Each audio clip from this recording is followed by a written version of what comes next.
それでは1番をお選びいただいた方のリーディングを行っていきます。今回のテーマは推しシリーズです。今ベストな推し方について見ていきます。まず最初に推しとのバランスを見ていきましょう。今回も4択占いで行っていきます。まず推し様との今のバランスを見ていきましょうね。ではまずこちらのタロットカードで見ていきます。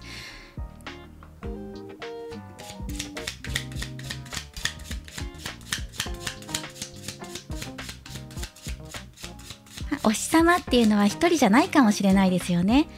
今ふと出てきたんですが、グループで推されているとか箱推しとかねされている方もいるかもしれません。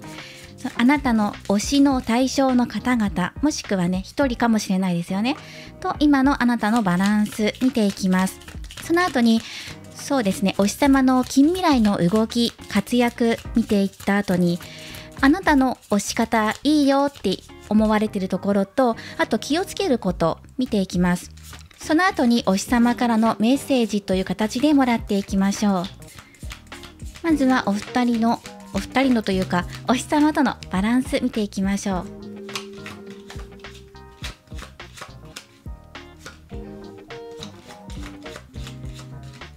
はい、ロマンチックですね。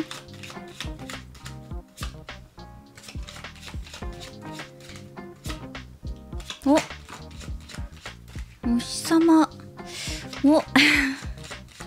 何か一体感を感じるようなところもありますね。これで見ていきましょう。今のバランスです。はい、少し見えやすいように価格調整しました。これで見ていくと、今とても良い推し方をされていたりとか、推し様とのバランスがとてもいいですよね。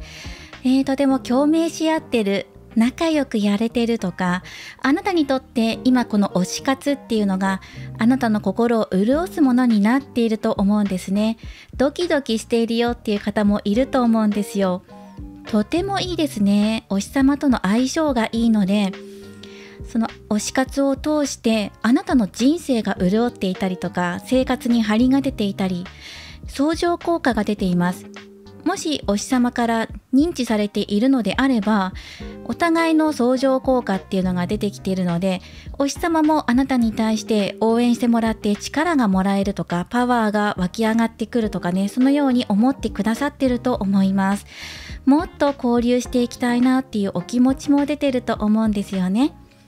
まだ推し様に認知されていないよっていう方だとしても、あなたのその応援パワーが推し様の力になっている、エネルギーになっています。とてもいい。ここのバランスとてもいいので、あなたがこの推し活をしていて今とてもハッピーですよね。それがすごく出てきています。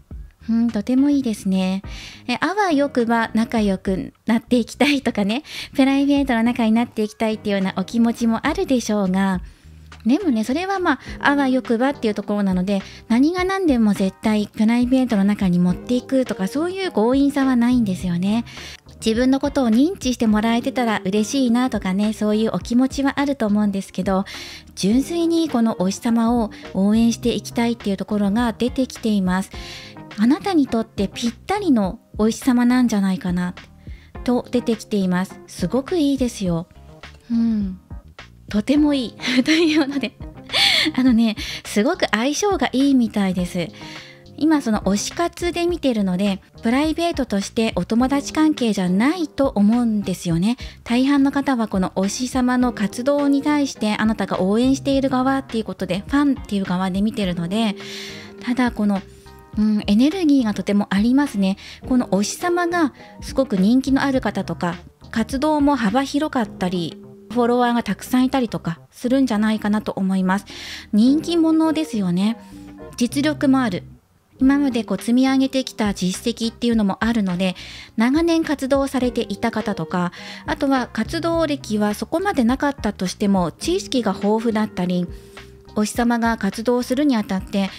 努力されてきたことっていうのがたくさんあるんですね。幼い頃から積み上げてきたものを今形にしたっていう方もいるでしょうし、この推し様かなり大活躍するっていうのが出てきています。はい、とってもいいです。ってことで、今このお日様とあなたのバランスを見ていったんですが、ここだけでもこのお日様が活躍していく姿っていうのが見えています。ではこの後、近未来お日様の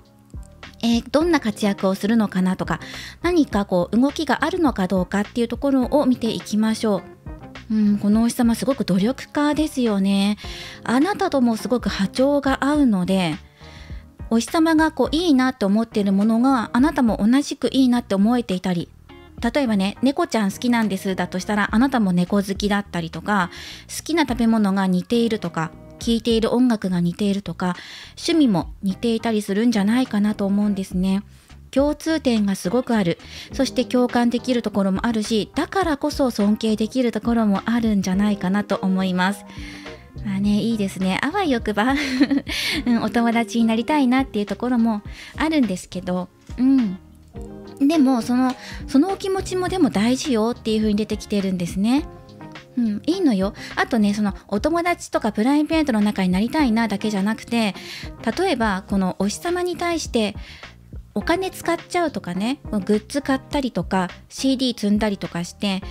課金しちゃうんだなとかね、そういう方もいるでしょうね。例えばこの方が配信をしていて投げ銭したりとか、お金を使っちゃう時っていうのも出てくるんですね。あとは時間割いたりとか、朝早く起きてお日様に時間割いたりとか、夜遅くまで起きて配信聞いていたりとか、そういうところもあるんですけど、でもそれを含めてあなたの今生活の一部になってるんじゃないかな、このお日様の活動っていうのが。それを応援する自分が今とても好きなんじゃないんですか。だからそこはいいのよ。いいのよって出てる。で、あとはね、後の方で気をつけることとしてカードもらっていくので、今はでもそういうところはあるかなっていうのはありますよ。すごく張りが出てるんだけれども、時間やお金を使っていたりとか、そういうところ少しだけ出てきてるかもねって。それがいい作用として働いているのか、それとも気をつけるところでやっぱり出てくるのかっていうのはね、後で見ていきましょう。ただすごくときめきをくれるお相手、お日様なんじゃないかなっていうのは出てきています。すごくいい。ではお日様の近未来の動きっていうのを見ていきます。それは今度はね、こちらのラットタロットさんからもらっていきます。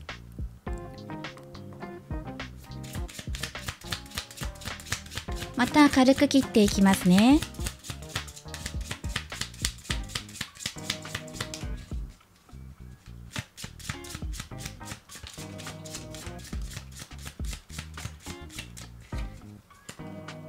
そうですね、ギリシャ十字で見ていきましょう。お日様どんな風に近未来ね活躍されるとか、何か大きなことあるのかなっていうところ見ていきますね。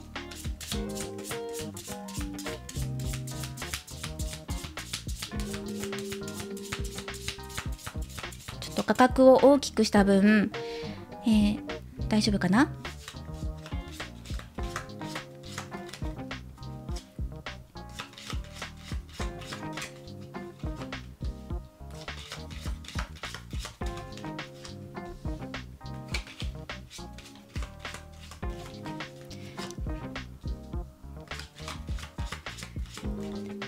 では一回ね価格を確認させてください。その前にめくりましょうね。めくってから価格確認します。まずめくっていきます。はい、いいですね。ではちょっと待ってくださいね。価格を確認します。はい、価格も十分収まっていますね。じゃあお日様の近未来見ていきましょう。結果的にはお日様はこれから活動の幅を広げていくためにいろいろと模索されたり、作戦を練っているところもあると思います。最近ね、大きな決断をしたよっていうのが出てきているので、この方にとっては大きなことですね。それは、例えば移動とか、事務所を移ったとかね、そういうこともあるかもしれません。活動の幅を広げるために、移籍されたとか、そうですね、所属が変わったとか、そういう方もいるかもしれません。より良くなっていくためにっていうことでね、前々から計画していたかもしれない。それが今変わったっていうことが出てる。決断したよっていうのが、決めたんだって、動いたんだよっていうのが出てくるので、場所の変わり、移り変わりだけじゃなくて、気持ちが入れ替わったとか、ガラッと変わった、テイストが変わったりとか、どうだろうな。でもさっきのところを見ていると積み重ねてきた実績とかっていうのもあるので、大きくね変わった、やることが変わったというよりは、少しね新しいやり方を取り入れたよっていうお日様もいるでしょうね。例えば、この方が歌を歌っている方だとしましょう。そしたら歌のテイストは今までポップスでやってきたんだけど、ちょっとロックテイスト入れてみようかなとかね、バラードを取り入れてみようかなとか、逆にバラードばっかりだったとしたら少し明るめの曲とかアップテンポとか挑戦してみようかなとかね、誰かとコラボしてみようかなとか、そういう新しい何かを取り入れたとか、そうですね、歌プラスダンスをやってみたとか、今まで歌を中心的に活用してきたんだけれども、それを取り入れて新しい TikTok のアカウントを作って動画を出しているとか、バズらせようとしているとか、そういうことかもしれません。新しいことにチャレンジする、もしくは移動っていうのが入ってくるので、そうですね、場所移動とかね、そういうこともあるかもしれません。活動の場が移るとかね、今まで関西を中心に活動していたんだけど関東に移ってくるとか、そういうことも出てくるかもしれませんね。この方の中で転機っていうのが出てきています。でもこれ一度決めてしまったらもうね後に引けないんだよっていうところがあるので、確かにこの方の活動を広げるための決断だったり動きだったりっていうのがあるんですけど、でも決めちゃったことはもうね後戻りができないので、この方にとってはかなり大きな決断だったと思うんです。自分のため、そして自分や自分の活動、そしてファンのためにも、自分が変わっていくことや決めていくことっていうのがここありますね。最近あったんじゃないかな。発表っていうところまであったと思います。ファンである皆様のところへお伝えされてるんじゃないかなっていうのも出てきていますね。はい。そしてこれからより世界が広くなっていくでしょう。今の現状じゃ満足できないから、新しいものを取り入れたりとか決断したりとか、違う場所へ移って活動したり、歌中心にやっていたんだけど演技も取り入れてみようかなとかね、俳優業やってみようかなとか、そういうことですね。プラスアルファしていくよっていうことが出てきています。でもとてもいい流れになっているんですね。このお日様にとってはこれからどんどん活動が広くなっていくというか、もっと人気が出てくるとか、活躍できる場が増えるとかね、そういうことが出てきています。サポートしてくれる方もいると思うんですね。それはファンの存在っていうのがとても大きいと思います。この方、ファンの方を大切にされるので、例えば握手会だったりイベントを開いてファンミーティングみたいな、ファンの方と交流できるような場を設けるんじゃないかなっていうのもあります。ファンの方が支えてくれるから活動できる。もちろんこの方を支えてくれてるのはファンだけではなくて、ご家族だったりマネージャーさんだったり事務所だったり、サポートが手厚いっていうのが入ってきています。はい。そしてそのサポートしてくださる方々をこの方も大切にしている。だからパワーが湧いてきて、より一層活動できるとかモチベーションにつながってるんだっていうところが出てきています。今何か決めたこととか移り変わっているもの、より良くなっているものっていうのがあるんじゃないかなと思います。ただ障害として一つ言えるとするんだったら、今決めたことはもう戻れないっていうのが出てくる。ただもう進むだけなんだってことですね。あとはこのお日様が進んでいくんですけど、そこで結果をつかみ取っていかなきゃいけないっていう重圧感っていうのが少し出てくるかなと思います。時々ね、迷うことも出てる。迷うというか、時々なんだろうな、果てがないって言ったらそうですね、終わりが見えない。活動していくにあたってずーっとね活動していくわけなので、この方はね。なので時々少し立ち止まって考える時も出てくるかもしれないんですよね。だけどもう自分は後には引けないから頑張るしかない、進んでいくしかないんだっていう風に、だからといってね、より追い込んじゃうとかそういうことはないので大丈夫ですよ。ただこの方の活動の範囲が広がったりとか、これからも活動していく、サポートしていく人が増えていくとかね、フォロワーさんが増えていくとか、そういうことが出てくるので、はい。あとはもうこの方はもう進むだけだっていう覚悟も決まってると思います。これがお日様の近未来の動きとして出てきています。今現在何かしらの発表だったり動きっていうのがもう見えています。では次ですね。押し方、今のあなたの押し方についてグッドな面と、ここ気をつけてっていうところ。そして最後にお日様からあなたへメッセージをもらっていきましょう。これはルノルマンとあとタロットを使って出していきます。まずグッドな押し方、そしてここ気をつけてねっていうところ。さっきね少し出てきた、例えば時間とかお金とか、その今押し活についてあなた結構割いていませんかっていうのが出てきていたので、でもそれってその夢中になっている時ってわからない時とかもありませんか？後々振り返ってみたら、いろんなもの買っていたなとか、いやなんかこう応募するためにいろいろ集めていたなとかね、少しセーブが効かなくなっているようなところがあったんじゃないかなっていうのが先ほど出てきていました。まずグッドな面です。家のカードです。いやでもだいぶ心の拠り所として推し活があるんじゃないかなと思います。これ気をつけるところでハートのカードです。今あなたの推し方そのものについて今問われている可能性があります。それはね、その悪い意味じゃないですよ。もう少しね深く掘っていきましょう。でこれがお日様からのメッセージで鍵のカード。少し待ってくださいね。一番最初に出したカードのところで、あなたのところにねカップのナイトさん出てきていたんですね。ちょっと待ってくださいね。わかりやすくもう一度カードを並べていきましょう。一番最初の今のお日様とのバランスのところでこのように出てきていて、こちらの2枚があなたなんですよね。これからも推し活続けていきたいし、金銭的にも余裕があるんじゃないかなっていう風に見えているんですね。はい。なので苦し紛れにだけどすごく課金してるとかそういうことじゃないんですけど、タロットでももらっていきましょう。こちらのねタロットからもらっていきます。押し方気をつけるところだけね押さえていきましょ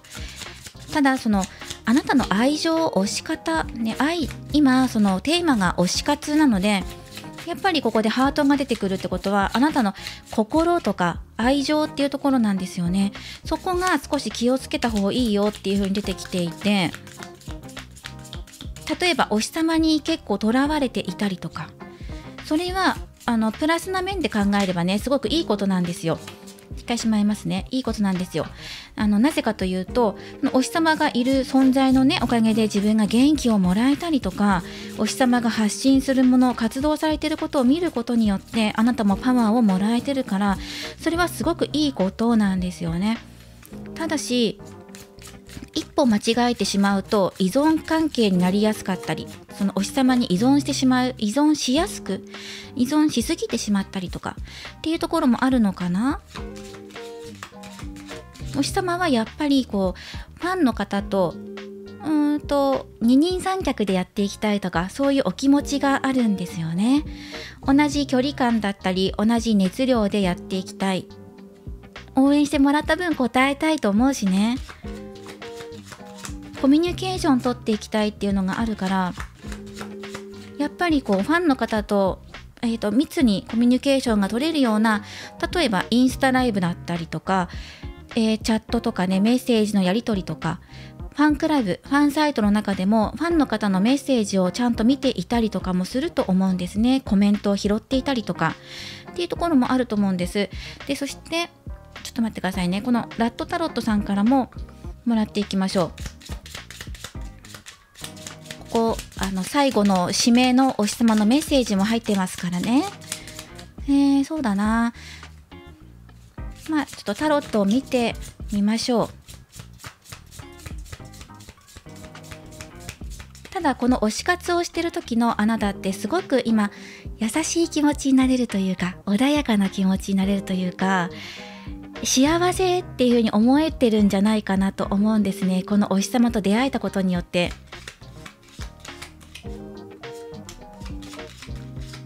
それはだからすごく大切にした方がいいと思うんですね。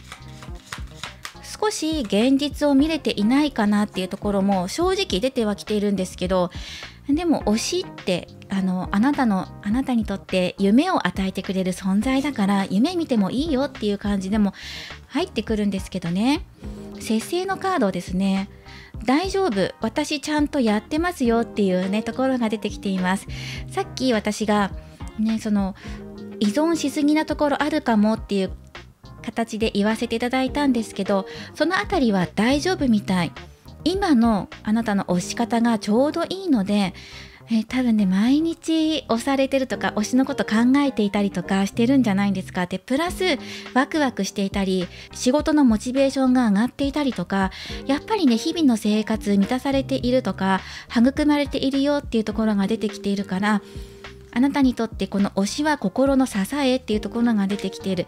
それはとてもいいことだよ。グッドな推し方っていうところで、今の推し方でいい、今の距離感でいいよっていうところが出てくるから、これ以上詰めようとかこれ以上引こうとかそういうことは推し引きはしなくてよくて、今の感じでいいよっていう風に出てきている。それで毎日の張りになってるんだったらそれ一番いいじゃない？そしてお金の出しすぎとかね、そういうことも出ていないのよ。気をつけるところで見てみましょう。これ気をつけるところ、ハートとチャリオット、ジャッジメント、かなり大きい。これね大きい。ちょっとね気をつけてっていうところ大きく出てるかなと思います。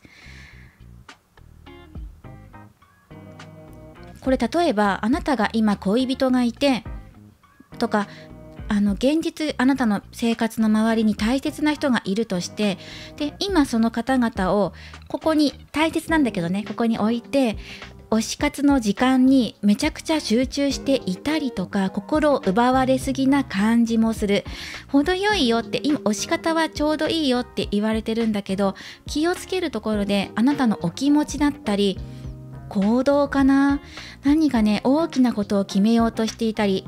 例えばライブ行くって言って遠征しようとしていたりとか、その遠出することが悪いわけじゃないんだけど、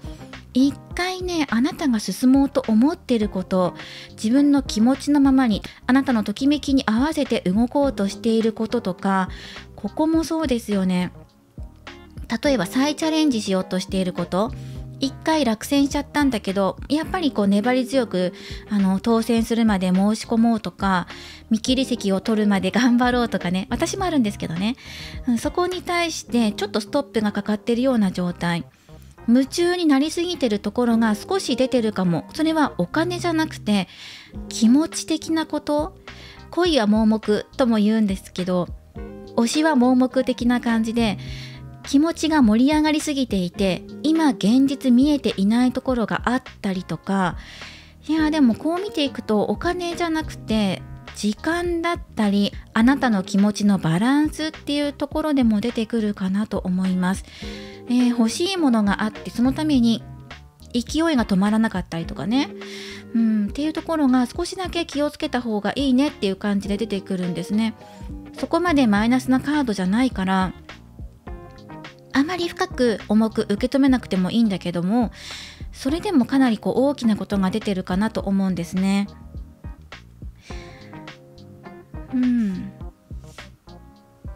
まずお日様からのメッセージをもらっていきたいんですけど、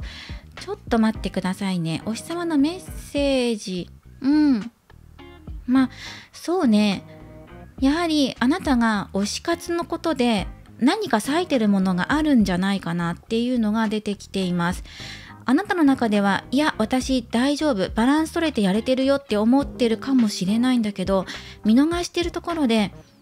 やっぱりどこか傾いてるところがあるような感じがしています。それはあなたが進もうと思ってること、どうですか？推しに会いに行こうとかって考えてる方いません？直接会いに行けるチャンスが今巡ってきていたりとか、イベントごとですよね。このイベントに当選したら推しに会えるとか推しに近づけるとか、今なんかそのことに対してちょっとね注意が入っている感じがします。注意というか気をつけた方がいいポイント、一回ちょっと押さえてっていう感じですね。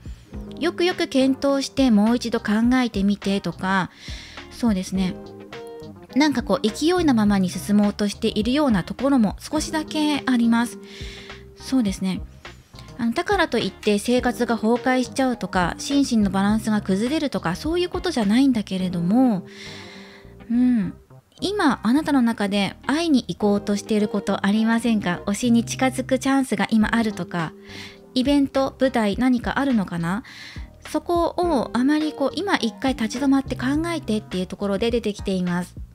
あんまり会いたくて会いたくてって震えるじゃないけど、会いたくて会いたくてっていう気持ちが先走ってしまうと、自分自身の心がコントロールできなくなっちゃうよっていうのが出てくるんですね。この押し方、今ちょうど良い押し方から少し路線がずれちゃう可能性があるので、ここ今注意喚起をしてくれてる気がします。進み方について勢い、スピード感かな。あと向かってる先とかも一回立ち止まって考えてみる。そしてここですね、グッドな押し方のところで、あなたの日々の、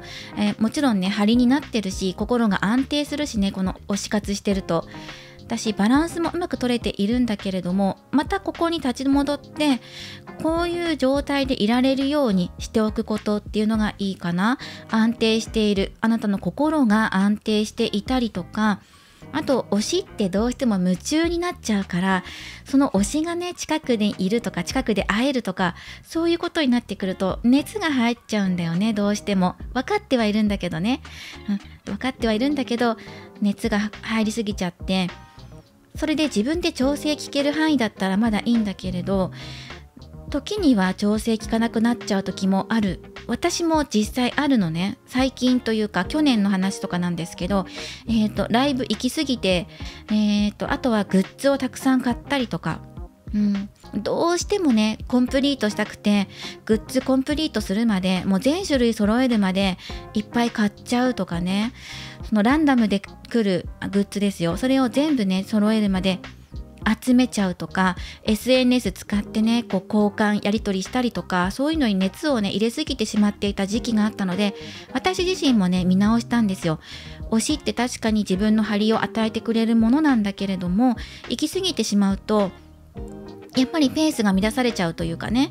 周りの人たちの熱量に自分を合わせていかなきゃっていうところもどこかしらその時感じていたの。周りがものすごい熱量だったから、自分もそれに乗っていかなきゃっていう気持ちがあって、本当は心が追いついていないってところがあったんだけど、周りに合わせてられないって。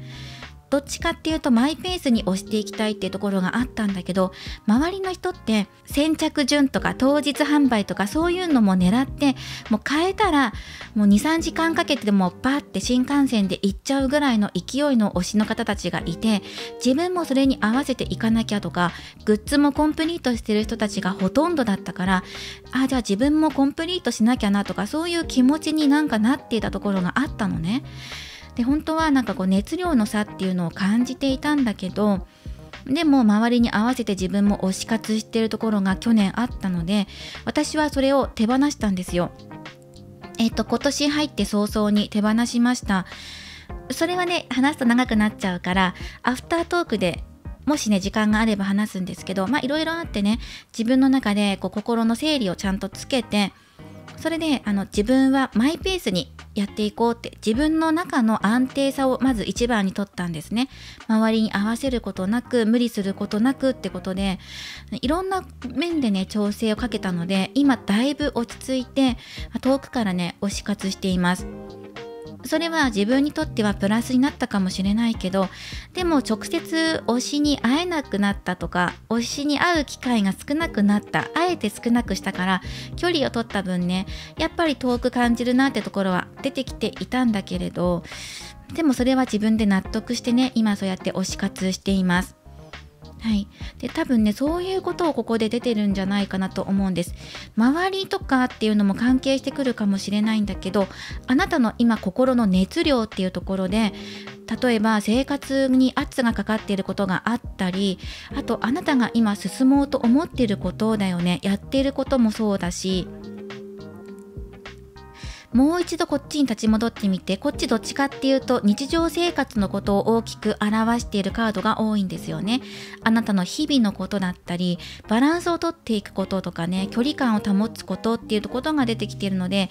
他のファンの方々と自分の熱量のバランスってことも出てるのかもしれないし、今のあなたの生活バランスっていうこともあるのかもしれない。ここはどちらかというと気持ちだったり、あなたの行動ですね。気持ちに沿った行動について今ちょっと待ってって一回日常生活と照らし合わせてみてっていう感じで出てきています。良い推し方としては、あなたの日常生活、推しがいることで日常に潤いが持てるとか保てるとか、仕事やりやすい、モチベーション上がるとか、そういうところが一番大事であって、今ちょっとね路線が見直しのところかなっていう感じがします。バランスどうなってるかな。人によってはね、今私が言ったみたいに周りとの差を感じていたりとかね、そういう方もいるかもしれないし、生活が今状態バランス的に整っていない方もいるかもしれない。グッドな推し方は日常生活にバランスを持ってやっていける推し方がグッドっていう風に出てきています。少し難しいね、推し活になってくると。そしてこれが推し様からのメッセージなんですね。この推し様の存在そのものが、まずあなたの日々の悩みだったり、あとは苦しいことを、変えさせてくれる存在なんだよね。悩んでる時、元気がない時に推しの声聞くと元気もらえるとか、何かしらね理由はわからないんだけど、この推しを見ていると勇気がもらえるとか、自分もやってみようかなって影響を受けるとかね、そういうところもあると思うんですよ。だから推してるっていうのもあるんでしょうね。そして一緒に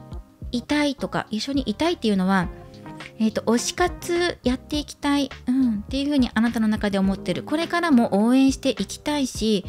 そしてファンミーティングとか、推しがもしファンと絡んでくれるような時間を持ってくれるんだったら、できるだけ参加したいと思ってるしね。それは無理のない範囲だったら参加した方がいいと思う。という風に出てきています。あなたの推し様があなたに何かしらのヒントだったり、何かね勇気を与えてくれるようなことが、出てきていますからね。いいと思います。ここね、お日様からのメッセージで、あなたがたくさんここに荷物抱えてるカード出てきてる、苦しくないって、少し抱え込んでることないって出てくる。抱え込んでることっていうのは、さっきも言ったみたいに周りとの熱量の違いじゃないっていう風に出てくるんだよな。あまりね無理しないでねっていう感じで出てくるんです。周りに無理して合わせる必要ないし、人それぞれ推し方違うからね、あの人はああいう風にやってるから私もそうしなきゃとか、そういうこと無理に感じる必要ないよって、あなたはあなたの推し方でいいんだよって、それが一番のバランスだからね。今少し偏ってるところが出てるかも。これ推し様から認知されてる方だったら、そのように推し様の目に映っています。あなたが無理してるんじゃないかなって。みんなそれぞれ違うからね。だからあなたの推し方で十分嬉しいよってことをね教えてきてくれてるから、無理しないでねって、周りに合わせすぎたりとかね、そのグッズコンプしなきゃなとか、そういうところで無理しなくていいよって出てきてるんです。配分のことを言ってるんじゃないかな。時間とか気持ちとかっていうより、その情熱の傾け具合が今ちょっと違う方向に行ってる可能性があって、それはあなたのバランスを崩すことにつながってるんじゃないかな。そのように出てきています。だから今一度、今自分が抱え込みすぎてるものとか、本当はね推したいんだよ、推したいからグッズも集めたいしね、だけど無理しているところあるんじゃないって、いろんなところで何かしらのところで出てきてるんじゃないかなっていうのが出てきてる。それをずっと手放せずにいるんじゃない、こだわっているところあるんじゃないって。私もそうだったのね。周りに合わせていかなきゃいけないとか、ライバル心とかも出ちゃったりとかして、周りの人がコンプしてるんだったら自分もコンプすべきだよねとか、何かね張り合っているところがあったりとか、あと長年ずっと推してて、ずっとねデビュー当時から全部の雑誌とか全部のテレビ出演したものを録画したりとか、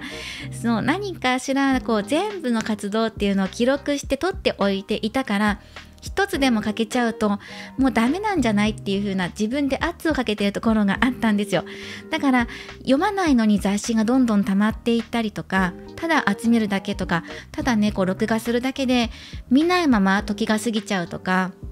なんかね、こう時間がなくてね、いろんなのにも活躍するから推しが。だからそのメディアに出過ぎだから、追いかけきれなくて、だけど買っちゃったとか、そういうね、去年の自分がいるから手放せなかったんだよね、私も。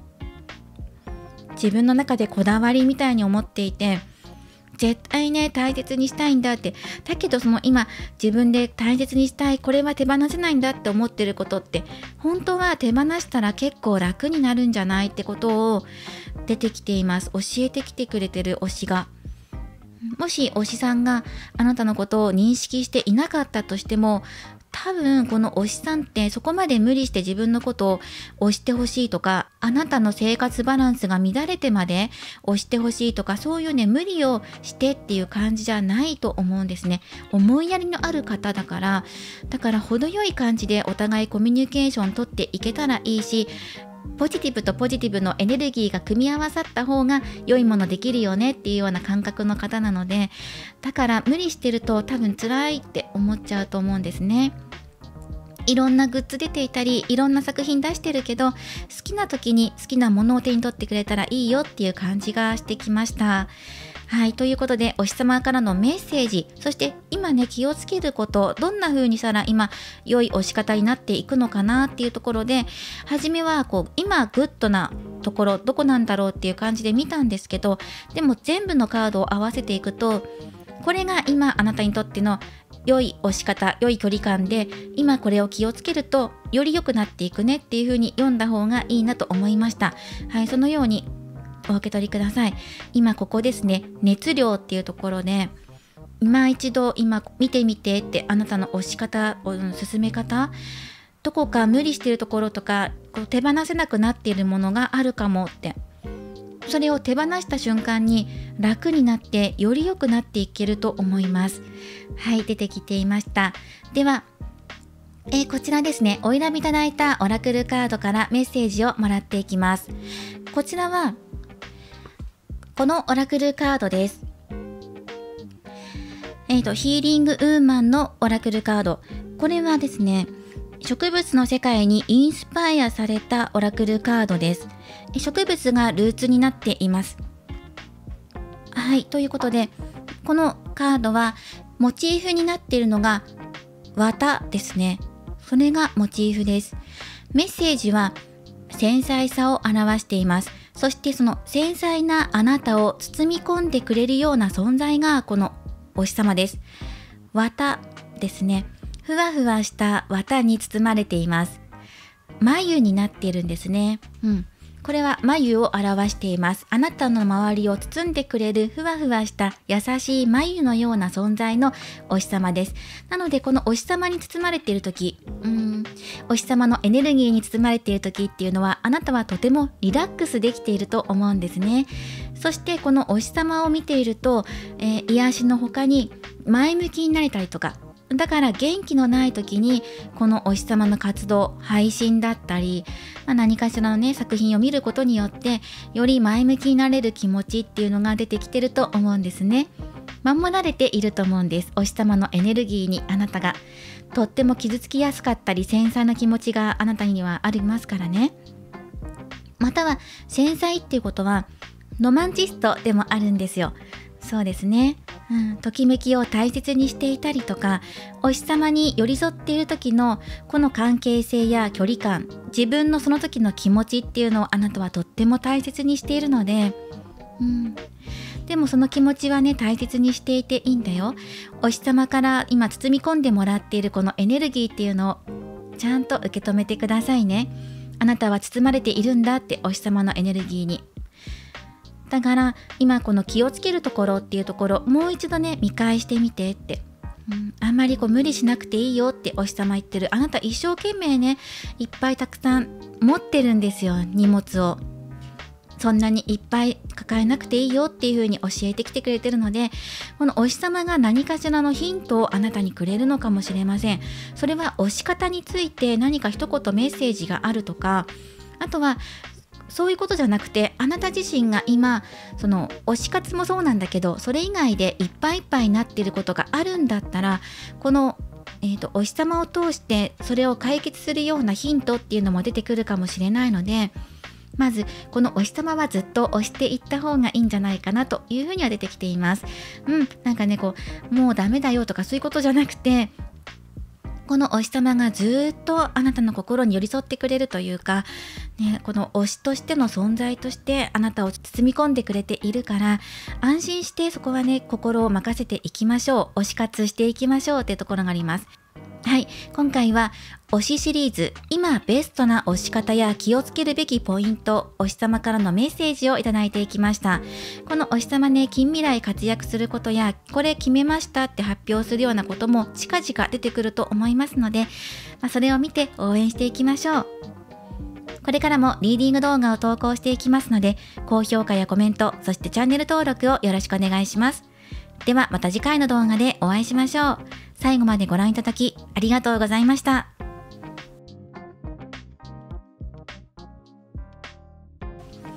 それでは2番をお選びいただいた方のリーディングを行っていきます。今回のテーマは推しシリーズです。今ベストな推し方について見ていきます。よろしくお願いします。今回も4択占いです。ではやっていきましょう。ではタロットカードから今の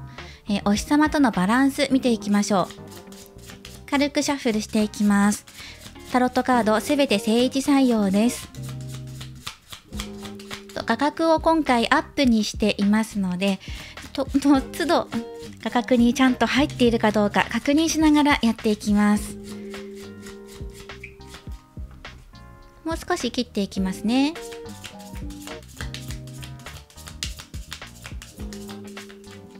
今回はタロットカード2種類使っていきます。たくさん飛んだので1回しまいますね。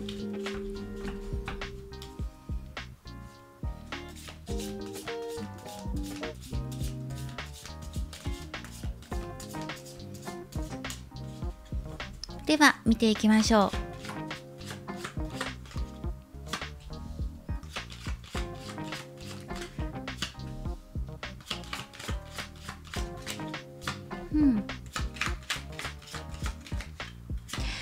はい、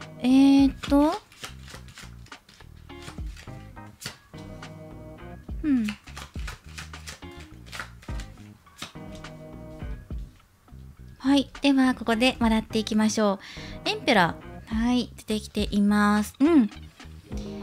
これで見ていきます。そうですね。今このお日様とのバランスっていうところで、距離感的にも、あとあなたの推し方的にも、お互いのモチベーション的にも、そのお日様があなたを認識しているとか認識していないとか、そこは今一回置いておきましょう。そしてあなたの推しのエネルギー、推し方のエネルギーを、それをちゃんと受け取っていますし、いろんな形でね、認識していなかったとしても応援してくれるファンがいる、そのエネルギーっていうのがね、熱量ってちゃんと届いていますから、例えばライブに行った時のあなたの声援、それがあなたっていうね、声を認識していないとか顔を知らなかったとしても、やはりね、この声援のパワーっていうのがちゃんと届いているよってことが、お相手というかお日様ね、伝わっているよっていうことを教えてきてくれています。だからあなたが今推している分量だったり熱量っていうのが今ちょうどいい感じなんじゃないかなっていうのがあるし、あと多分ね、今この推しをテーマに見てるから、あなたの他にも推している人、ファンがいると思うんですよ。このファンの方々の力でこの方トップに立っていくんじゃないかなっていうのが出てきてるんです。エンペラーが入ってるから、ファンありきでより一層活動していけるとか、かなりこのファンのエネルギーっていうのが大きく関わってくる方なんじゃないかなと思うんです。それはフォロワーの数かもしれないし、この方の活動に大きく関わってるんじゃないかな、応援してくれる人たちっていうのが。そしてこの方はトップを極める方っていうのがあります。このお日様の世界でもかなりこのレベルが上の方というか、もうピラミッドなわけじゃないですか。頂点を極めていけば極めるほどどんだけそれが難しいのかっていうところね、本当にピラミッドの頂点の方に立つ方なので、激戦の中ですよ。このお師様ね、ライバルがたくさんいる中、自分がトップに上り詰めていく方なんですよね。そのためにはファンの方々の応援っていうのは必須になってきます。配信なり、ね、作品を出すなりなんなり、ファンの方々がいてこそのなんか実績を残せるっていうのが出てきているかな、思います。あとは2つのことをまとめ上げるというか、文武両道じゃないんですけど、一つの道を極めるってことも総合的にはそうなんですけど、なんかね、一つじゃない気がします。このお師様、一つの道を極めるんだけど、何か特技を持っていたり、例えばこれがゲーム配信者だとしましょう。このお師様がね、ゲームの配信をしていますと、そのゲーム配信の中ではトップの方、有名な方なんです。だけどこの方、歌も歌うとか他にもやれるよっていう感じで入ってくるんですね。その2つもしくは3つ4つ合わせていろんなことができて、この方の特徴っていう感じで入ってきます。一つの世界でトップを極めるんだけど、例えば声優もできるとか、演技もできるとか、絵も描けるとか、スポーツもできるとか、その趣味を超えて何かができるっていうのも入ってきます。あとトーク上手っていうのがあるので、おしゃべり、もしくはそうだな、トークっていうことは演技だったり歌とかっていうのも入ってくるかもしれないんだけど、雑談だったりね、相手を招いてトークすることとか、そういうのも長けているんじゃないかなと思います。会話っていうことですね。相手を理解しようという気持ちや技、スキルっていうところで持ってるんじゃないかな。トークスキルっていうところですね。お返事する、うなずく、同意する、共感する、突っ込むとかね、そういうのがうまいと思います。切り替えが上手っていうのが出てきています。このお師様の特徴ね。そしてそういうところがあなたも好きなんじゃないかなと思うんですね。お師様のトークなんかね、トークってところになっちゃうんだけど、文字かもしれないね。お日様が言葉とか文字で表現するようなこと、このお日様が小説家だとしたら、まさしく文章の、構成の仕方だったり、このお日様独特の表現の仕方があなたはすごく好きっていうところが入ってきています。かなり特徴的なお日様ですね。なんか慕われてるんじゃないかなとも思います。同業者から慕われてるんじゃないかなとも思いますね。そして垣根を越えた交流っていうのも入ってくるので、例えば事務所を越えて交流を持っていたりとかっていうのもあるんじゃないかなと思います。コラボしていたりとかね。そして今あなたとこのお日様のバランスっていうのも良いので、あなたが応援すれば応援するほどお日様はもっと有名になっていくというか、売れていくというかね、トップの方に行くでしょうっていうのが出てくるかな。あなたとしても、自負しているところがあるんじゃないんですか。私は子さんですとかね、昔から応援していますとか、そういうところもあるんじゃないのかなと思います。ずっと長いこと応援してきて、推しが苦しい時も、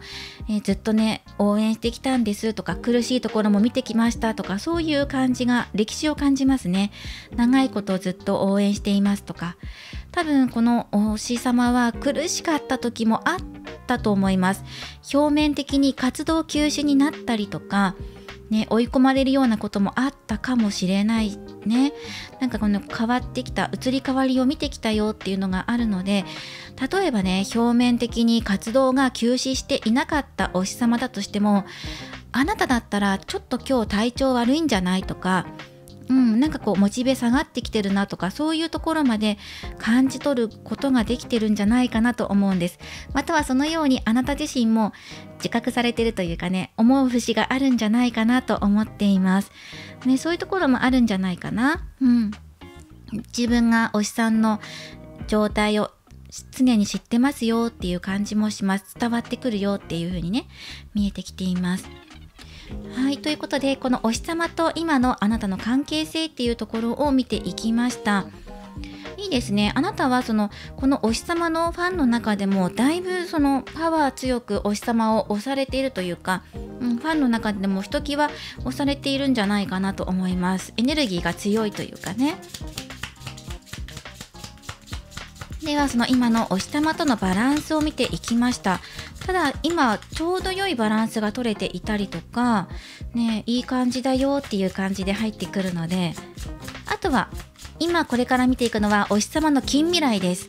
何かその大きな活動の変化があったりとか何かありますかっていう感じで近未来の様子見ていきましょう。はい、ではもらっていきます。ギリシャ十字でもらっていきましょう。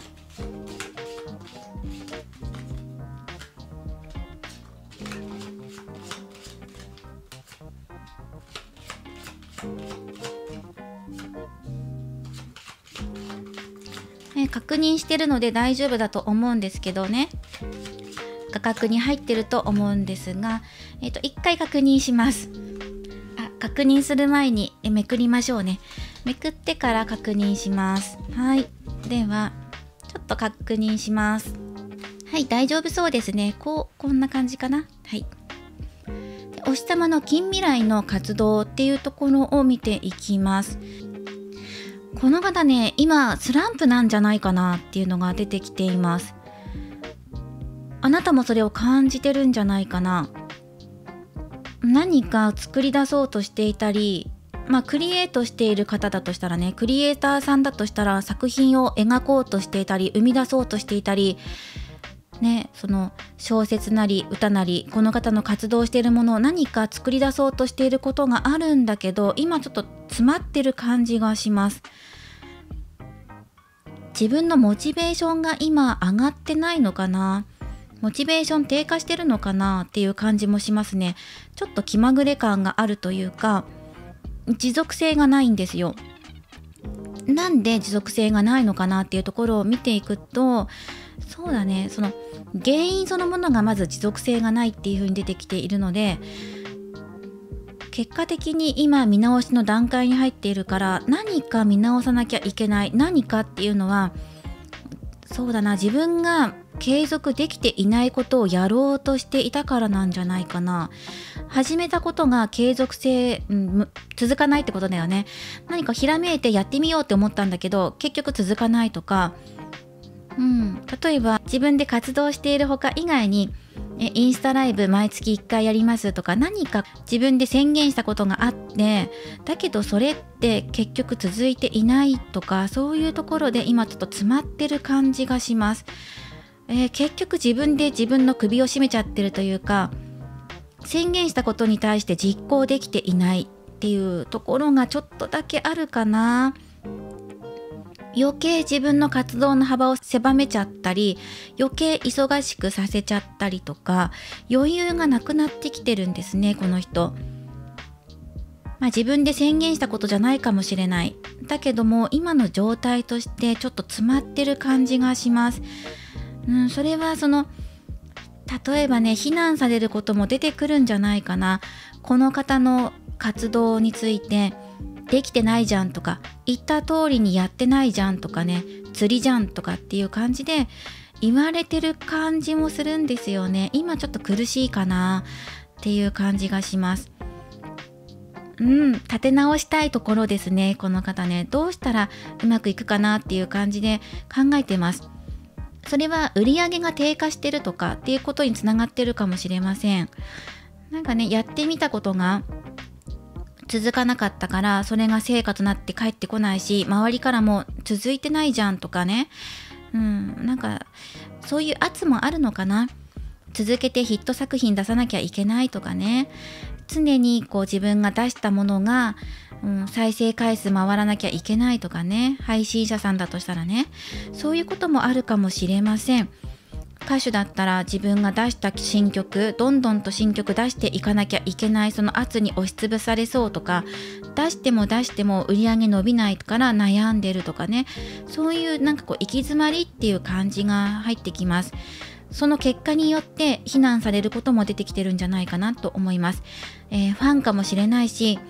同じ系列の人かもしれないしね、あとは事務所の方だったりとか、そのやり方どうなのとかね、結局続いてないじゃんみたいな感じで言われてる感じがして、今穴があったら入りたいっていうところもあるんだけど、逃げずにね、自分はやっていかなきゃっていう気持ちもありますよね。結局こぼれてしまったものを積み重ねるのは自分だから、また改めて実力不足を感じて、またさらに実力をつけようとしていたり、名誉挽回みたいな感じで、なってないじゃんとかダメじゃんとか、ツイッターとか X でこうファンの人たちにね、たしなめられたりとかからかわれたりしたことを挽回させようとしていたり、そこまで大きな問題にはなっていないんだけど、ただちょっと詰まってる感はあるなっていう感じがしますね。これからまたやり直そうとしていたりとかっていう感じもします。やり直しというかね、ちょっと間違ってつまずいちゃって目の前にある積み木を倒しちゃったから、それをまた積み重ねていくよっていう感じで入ってくる。なんかこう失敗しちゃったことあるのかな、この人にとって。ちょっと考えていますね。これからのやり方、活動の仕方ってことも考えているでしょうし、でも自分で自分を追い込んじゃったところもあると思います。っていう感じでお日様の近未来を見ていったので、なんか少し詰まってる感じがするということで、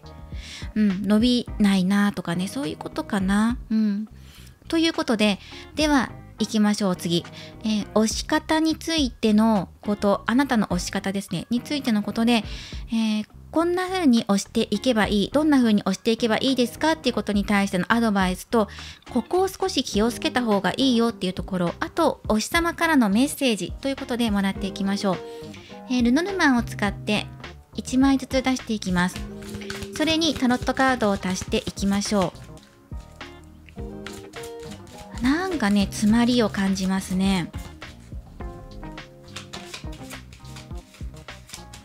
はい、では押し方アドバイスと気をつけること、そしてお日様からのメッセージです。はい、お日様からのメッセージ、山のカード。ちょっとね、タロットも合わせて見ていきましょう。では、タロットも出していきます。ちょっと待ってくださいね。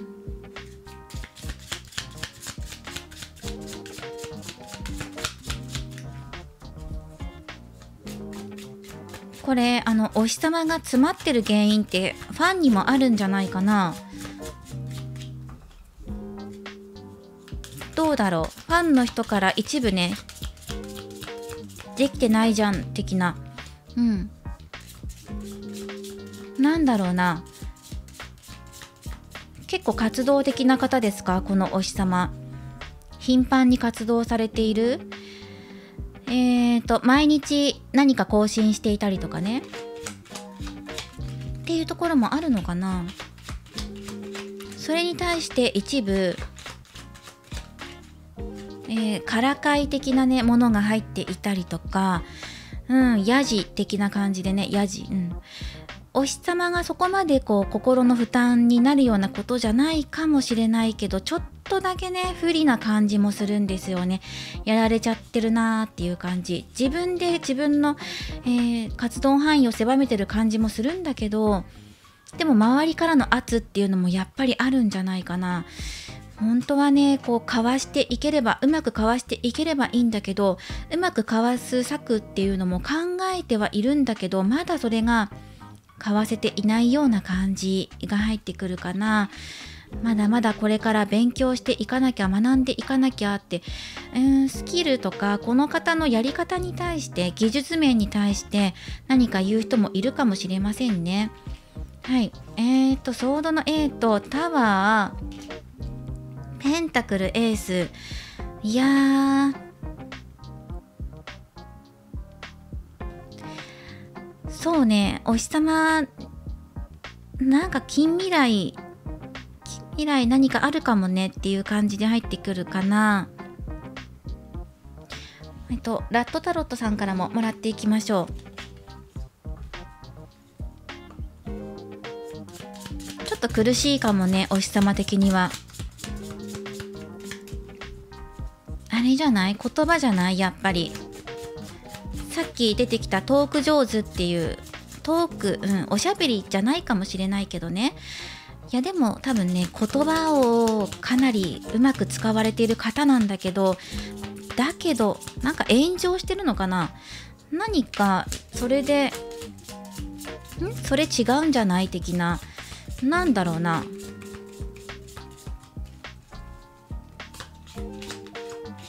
そのお日様の活動の仕方によってもね、どんな活動をしてるかにもよって変わってくるんだけど、総合的に言えるのは、今ちょっと圧がかかっていたり、周りから何か言われていて、ちょっと動けなくなっていたり、自分の活動を見直すようなことも出てきてるのかなっていう感じでは入ってきています。で、タワーが出てるので、何かしらの大きな出来事っていうのがやっぱりあるのかなっていう感じではありますね。情報を操るような方っていうのがあるから、やっぱり近代的な活動をされている方、歌手だったとしても CD とかじゃなくて、もう本当にデジタルのみで配信していたり、 YouTube で、PV 出していたりとか、本当に近代的な SNS をうまく活用している方っていう感じで入ってくるんだけど、でも何かそこの活動のところで、何かある感じがします。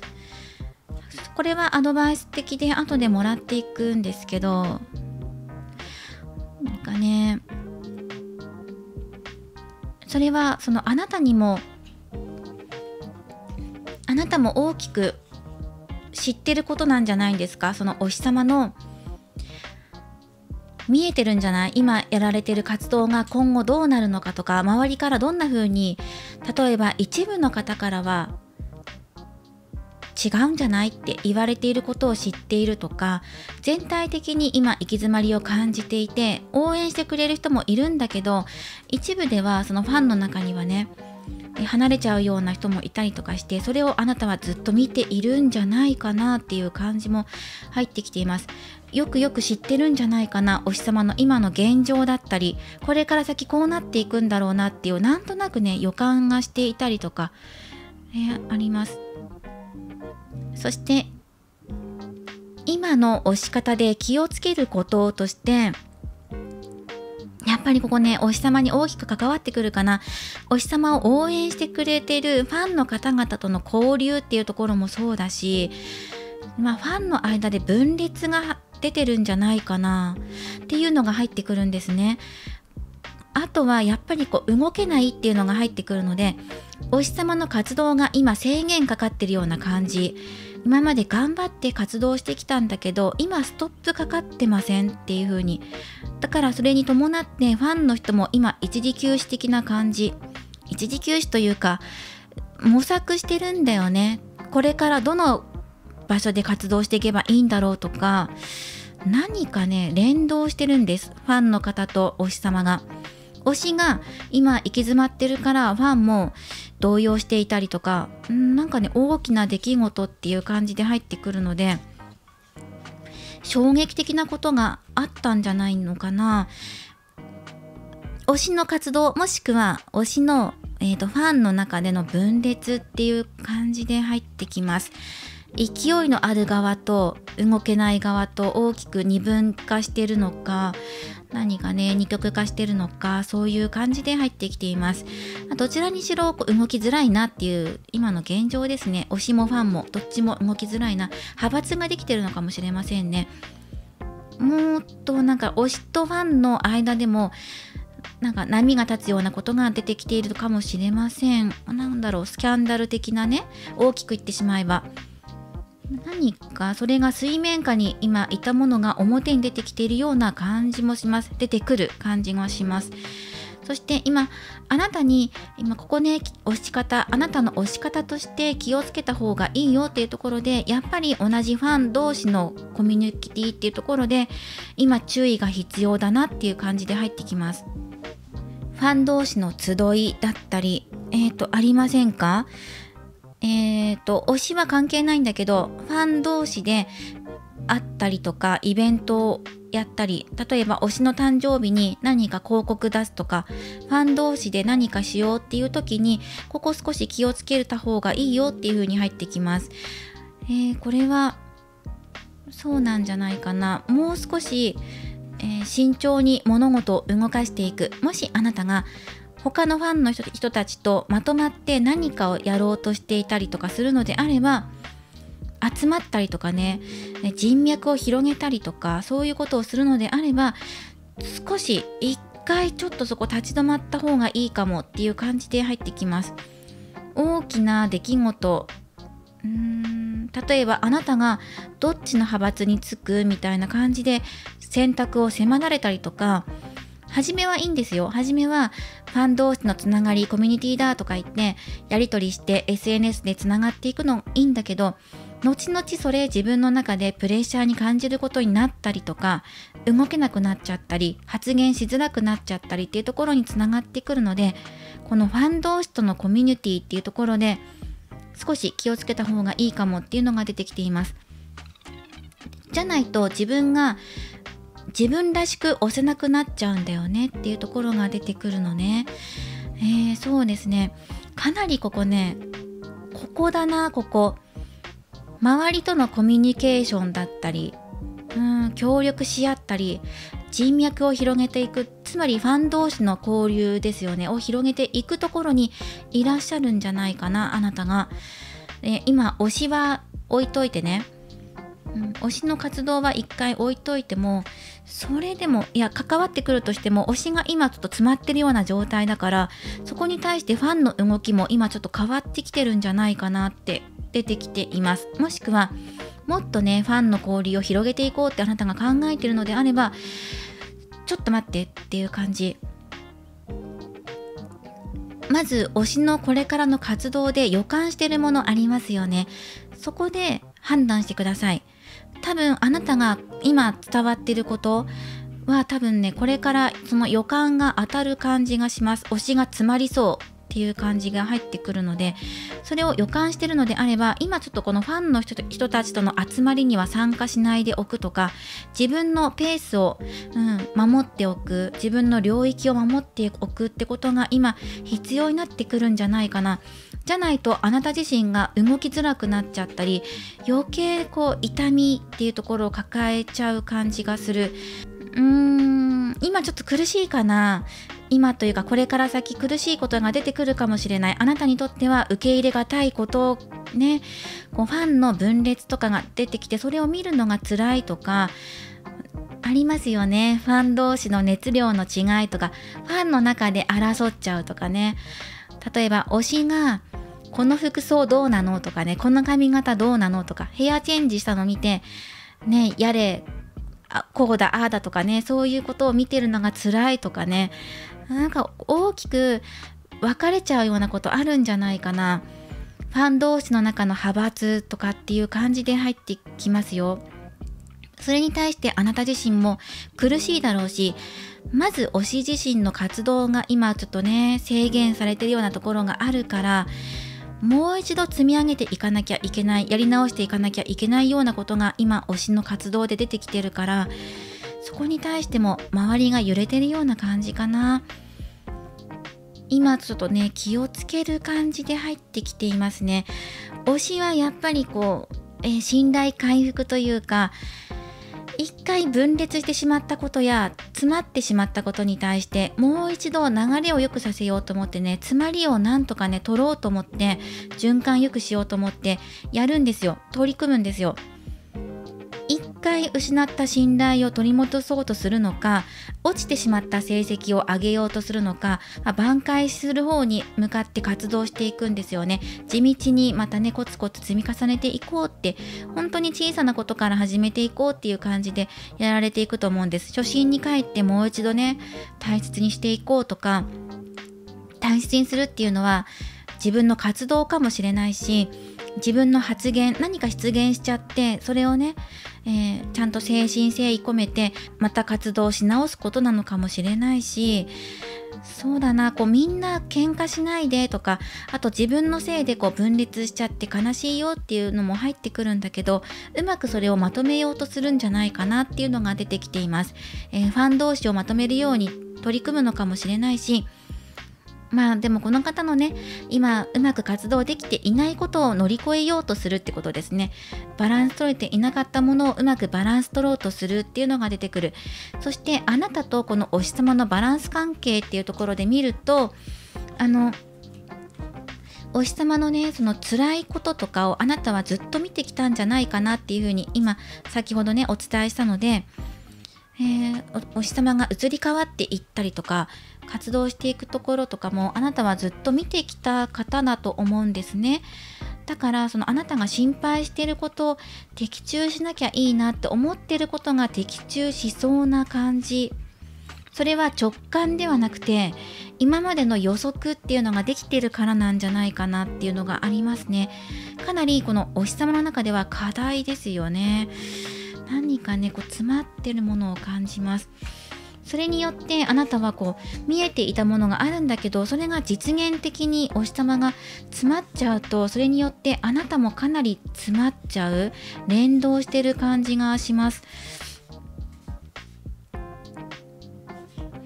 そうですね、継続していけるのかどうか、周りに対抗するためにそのスタミナがこのお日様に今あるのかどうか、メンタルというか、メンタルもそうですね、弱ってるのもあるけど、実績として反論してくる方に対して結果として示していけるのかどうかっていうことが今のお日様のテーマになってるので、それを乗り越えるのかなり大変な感じがします。でも一生懸命ね実績残そうとしますね、この方ね。そうだな、だからね、今までファンの間でもし別れちゃってるようなこととか荒れているようなことがあるんだったら整えていこうとされると思います。そうね、少し心配だよね、こうやって見ていくとね。そしてあなた自身もどうしていいかわからないとかね、そういうことも出てくると思うんですね。そうだな、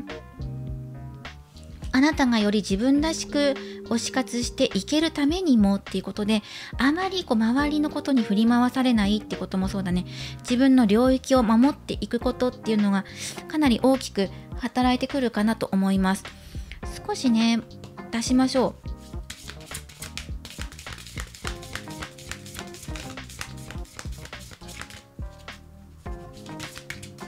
おっと、落ちたものを一回拾います。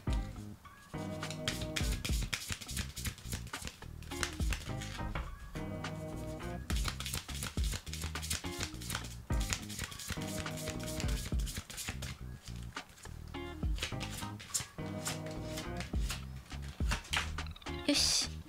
あ、家のカード。お日様が今あなたに伝えたいことっていうのは、不安にさせちゃったね、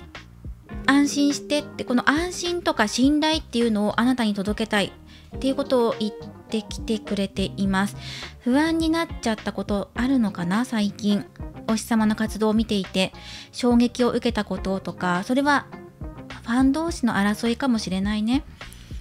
でも安心してって、安心してあなたが推し活できるようにちゃんと形として何か届ける作品かな、活動してることに対してちゃんとした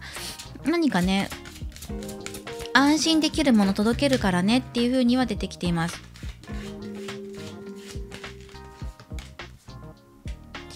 タワー、どうしようかな。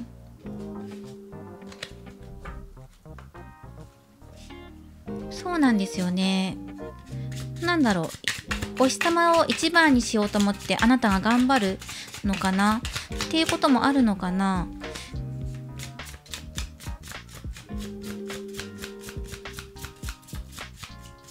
守りに徹した方がいいような気もするけど。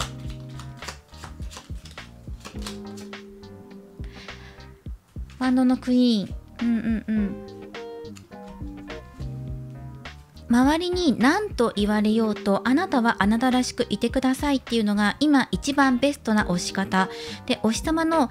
その活動していることにもよるんですけど、もしね今推しさんが一時停止してるというか、活動を制限していたりセーブしているようなところがあったり、行き詰まりを感じているような、それが伝わっているよっていう方は、お日様のまず動きっていうのを待っていきましょう。そしてやっぱりファン同士の揉め事とか自分の周りのこと、あなたも巻き込まれてるかもしれないけど、何かねこの推し活について今話し合いが必要な時とかなんだけど、そこに分裂が起きてるとか、そのことを実感されている方は自分の領域というかペースをちゃんと守ってください。スペースですね。自分の周りの世界だけは確保しておいてくださいねって。誰かと程よく付き合っておいて、自分は自分みたいな感じで芯をしっかりと持っておいてください。誰かに揺らされるようなことなく、自分はこのお日様をこんな風に推していきたい、これを信じてるっていうこの信念っていうのを貫いていきましょう。周りに左右されることない。そんな、あなたはあなたでいいよ。ファンの中でもあなたの存在って目立ってるかもしれませんね。それについてひがんでいたりとか、なんか文句つけてくるような人が周りにいたとしても、でも私は私でこんな風にね、推し活ずっとやってきたんだっていうね、自負しているところがあるので、それをそのまま持っていていいよって、変に不安になったりとか、周りに合わせたりする必要なくて、結局は推しの活動とあなたのパワーのバランスのことだから、周りの人たちがどうこう言おうと、あなたがあなたらしくいられたらそれが一番いいし、お日様も今制限を外してこれからバランスを整えていくというか、あなたに安心感を与えてくれるような活動、結果っていうものをちゃんと作っていくからね。それを受け取って、あなたがそこでまた安心して応援していこうって思えるかもしれないっていう風に出てきてますね。今はあまりむやみやたらに動かない方がいいんじゃないかなとか、敵対心を燃やさない方がいいんじゃないかなっていうのは出てきてる。そしてあなたはあなたらしくいてっていう感じで入ってきていましたね。少しね、2番さんね、推しが今苦しい感じでいるので、それに伴ってあなたも苦しいなっていう風に感じてらっしゃると思います。でも推しはこれからまたちゃんとね、再構築していくので、応援してください。では、お選びいただいたオラクルカードからメッセージをもらっていきます。こちらのオラクルカードは、ヒーリングウーマンのオラクルカードです。これは植物の世界にインスパイアを受けたオラクルカード。で、植物のテーマになってるんですね。植物がテーマになってるんですね。そしてこれは竹です。竹がテーマになっています。これは新しい夢を描くというワードが入っています。柔軟性、そして調和を表すカードですね。今、そのお日様も調和に向かって働きかけているところがあるんですね。それは自分の活動かもしれないし、ファン同士をうまくね、バランス取っていこうっていう風に働きかけているのかもしれないし、竹っていうとね、まっすぐ伸びていくものだから、割とスパッとしていたりとかね、バッサリするのかなっていう風に感じるかもしれないんだけど、これ柔軟性を表してるんです。物事を柔らかく考えたり受け止めたりとか、あと周りから鋭く何か言われても、あなたはクッションボールのようなね、バランスボールのような存在でいましょうっていうことです。刺されてもポヨンって返していく、柔らかく返していく、あ、そうなんだねぐらいで思っておいて、鋭くね、疲れたことに対してあなたも同じように対抗してしまうと、そこで衝突とか起きちゃったり、それが永遠と続いていって、結局それってじゃあどうなのって言ったら、お互いのなんかはけ口にしかならないんだよね。だから向こうが鋭く来るんだったら、あなたはそうなんだねぐらいでかわしといた方が大人じゃないっていう風に入ってくるんですよね。ある意味ね、もう大きな意味であなたって大きな存在でいればいいんだよっていう感じですね。あまりいちいちいろんなこと相手にしなくていいよ。そこであなたも鋭くね、言い返したりしちゃうと、結局なんか同じところにいるタケノコ背比べとかじゃないけど変わらないから、他よりあなたは一つ抜けている存在だからね。だから自分らしくいるためにも、あ、そうなのねみたいな、たわごとねみたいな感じで終わらせておきましょうっていうことですね。そしてこの竹の花言葉としては、奥ゆかしさや慈愛を表します。鋭く言われていることに対してあなた自身攻撃されていることかもしれないし、このお日様に対してどうなのって言ってくるね、鋭く突っ込んでくるような人もいるかもしれないんだけど、それら全てに対してバランスボールみたいにね、あ、そうなんだねってボヨヨーンっていう風な感じでいておいた方が、逆にね、奥ゆかしさがあって、その方がいいと思う。あんまり擁護しようと思って言い返したりカバーしようと思って動いたりとかしても、結局つっつき合いになって変わらないから、なんかね、低次元ねっていう感じで終わらせておけば、その方があなた自身も気持ちが楽になれるから、目くじら立てずに行きましょう。周りで多分ね、いると思うんだよね。推しさんを何か鋭く突っ込む人がいたりとか、またはファン同士の間で衝突があったりとかするかもしれないから、あなたはあなたで、あんまりそこに深くね、鋭く突っ込み返さない方がいいねっていう感じ、今それがいいよっていう風に出てきていました。この竹っていうのを想像して、いつも何か言われたら、私は竹ってね、竹取物語、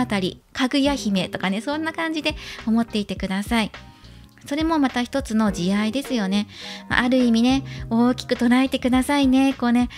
もうそういう突っ込む人もいるんだなって、目くじら立てない、それ私っていう風に思ってくださいねって出てきました。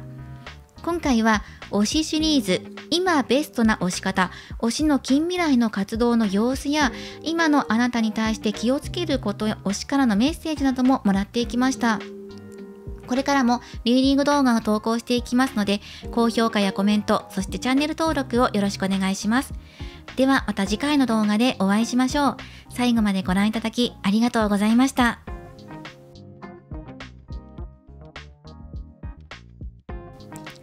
それでは3番をお選びいただいた方のリーディングを行っていきます。今回のテーマは推しシリーズです。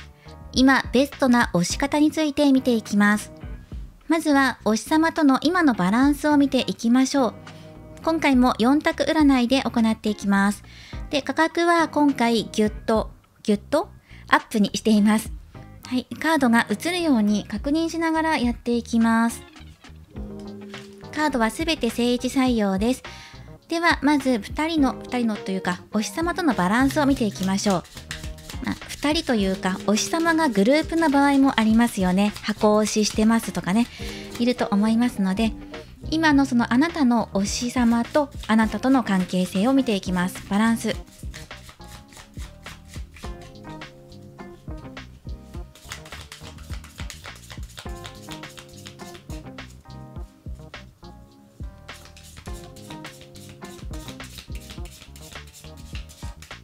はい、それではもらっていきます。で、後からね、その推し方についての気をつけることとかも見ていくので、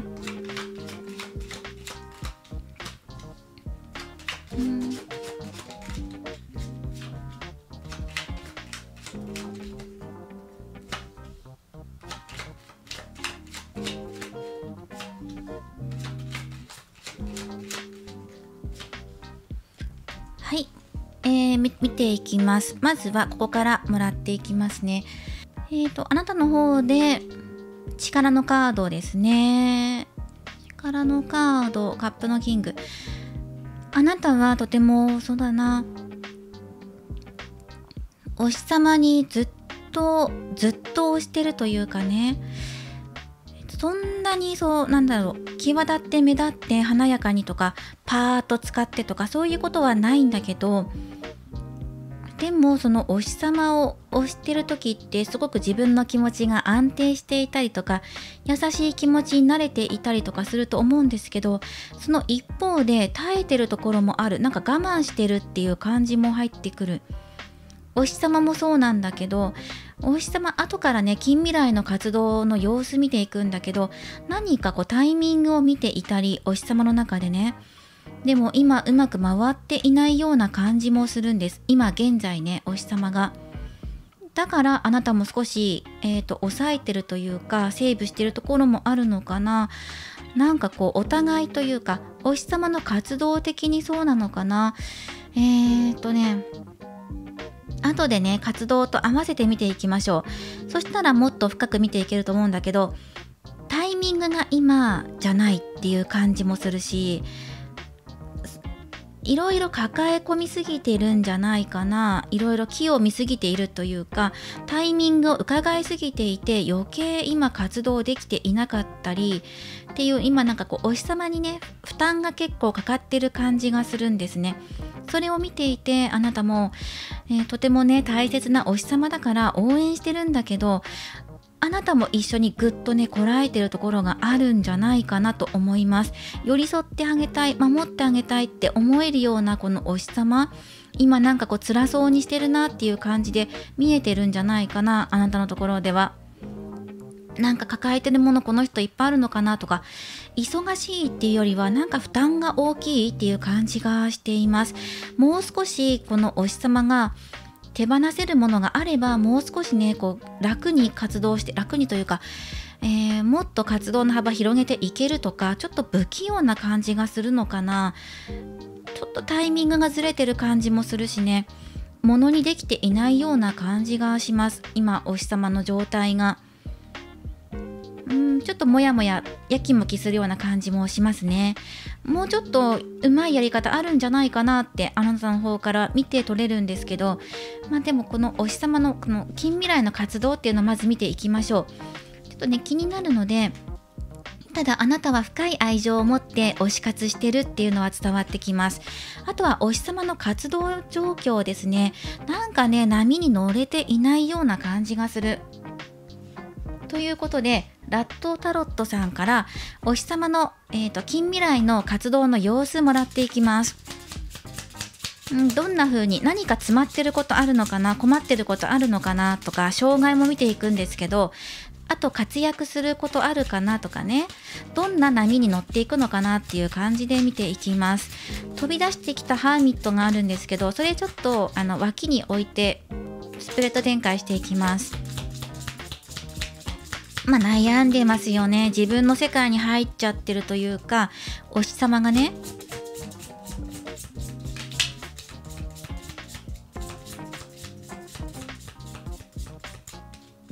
言いたいこと言えないのかな。ではもらっていきます。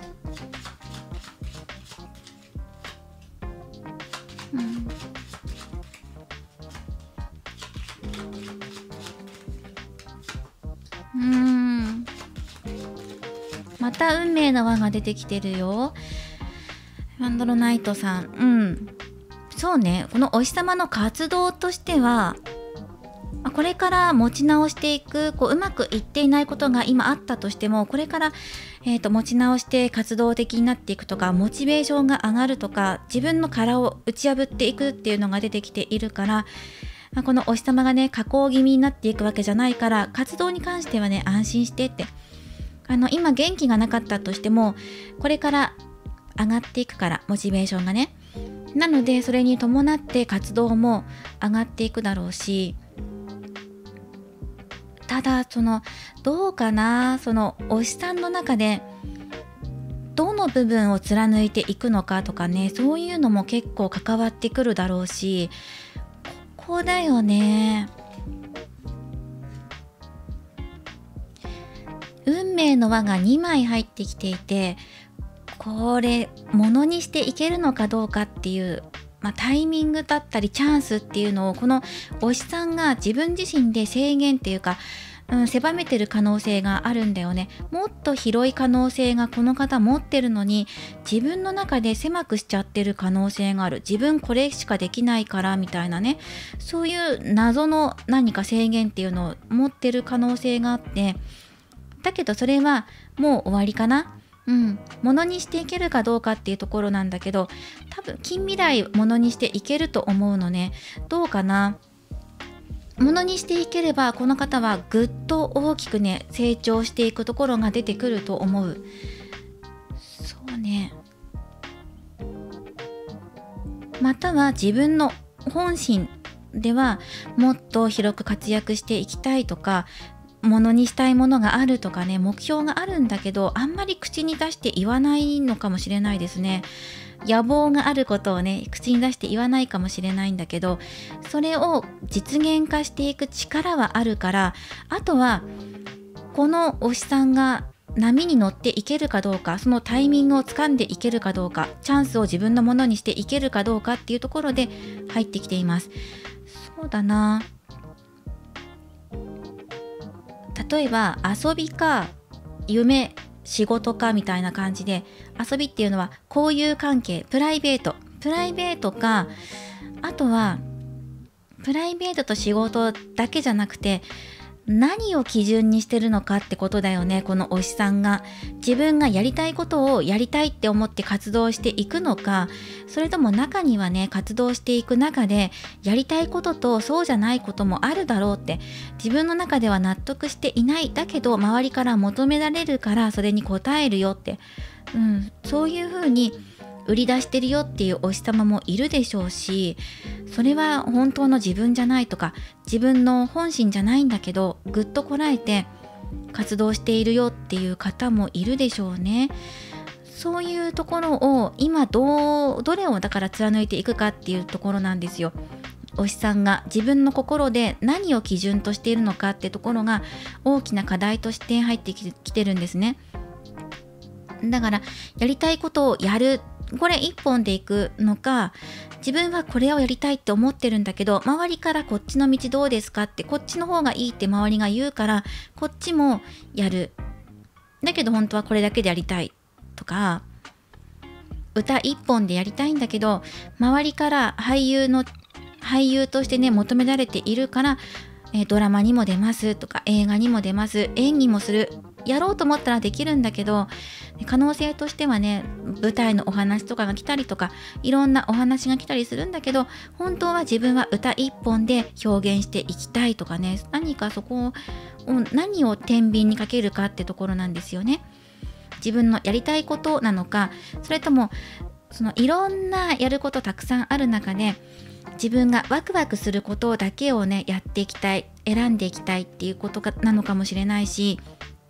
あとは活動をある程度セーブしといてプライベートも充実させたいって思ってるかもしれないですよね。人付き合いを円滑にさせていきたいとか、何をこの推し様が今主軸としているのかっていうところがかなり大きな課題になってるのかな。何に重さをかけていますかっていうところですね。時間を割いてでも今自分の活動を一生懸命やって形に残したいのか、新しい可能性にかけるためにチャレンジしたいのか、何か大きな目標だったり今何を天秤にかけるかってところですね。自分の信念の中でもいろいろあると思うんですよ。お日様の中で何をしたいの、何をしたいのというか、何を優先させたいのとかもそうかもしれないし、可能性としてはすごくたくさんあるんですよこの人。だけど何かが今抑えてるというか、自分の中でちょっとだけ世界狭くしてるような、自分自身がねしてるようなところがあるから、うまく流れに乗っていくためにはまず自分の気持ちをしっかり定めることがこのお日様には必要になってくる。あと乗ってしまえばすごくできる人だからね、この人はいろんなことができるの。世界が広がっていくけどちょっと今考えさせてっていう感じで入ってくるかな。自分の可能性には気づいてるんですよ。あと多分原因とかも気づいてると思うんですね。なんで自分が波に乗っていけないとか、それは自分の中で制限かけてるせいだ。多分お日様の中でまだ計り知れないところがあるとかね、そういうのを自分の中で考えているからまだ動けないところがあると思うんです。そうですね。いかにチャンスをものにしていけるのかっていうところはこのお日様のこれから答えを出すところなので、あとは波に乗っていけばこの人はぐんとこうですね、ぐんと活躍していけるよっていうところですね。では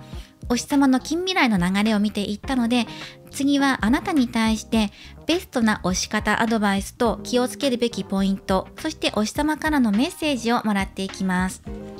ルノルマンカードでまず1枚ずつ出していきます。どうかな、そのお日様はこれからだから大きな変化を迎える、転機を迎えるですね。運命の輪が2枚入ってるので、ものにしていけるんだったら大活躍するでしょう。この方は波に乗っていくので、転換期とも言える、この活動にとって転換期とも言えるようなことが、2つね運命の輪が入ってるってことは、何かしら大きな成長だったり変化っていうものをこの方が出してくるんですよね。でもそれはまだわからない。まだ波に乗れるかどうかはまだわからないっていうところで出てきてるんです。ものにできる力はあるよ。あるんだけど、どう見定めていくのかによって変わってくる。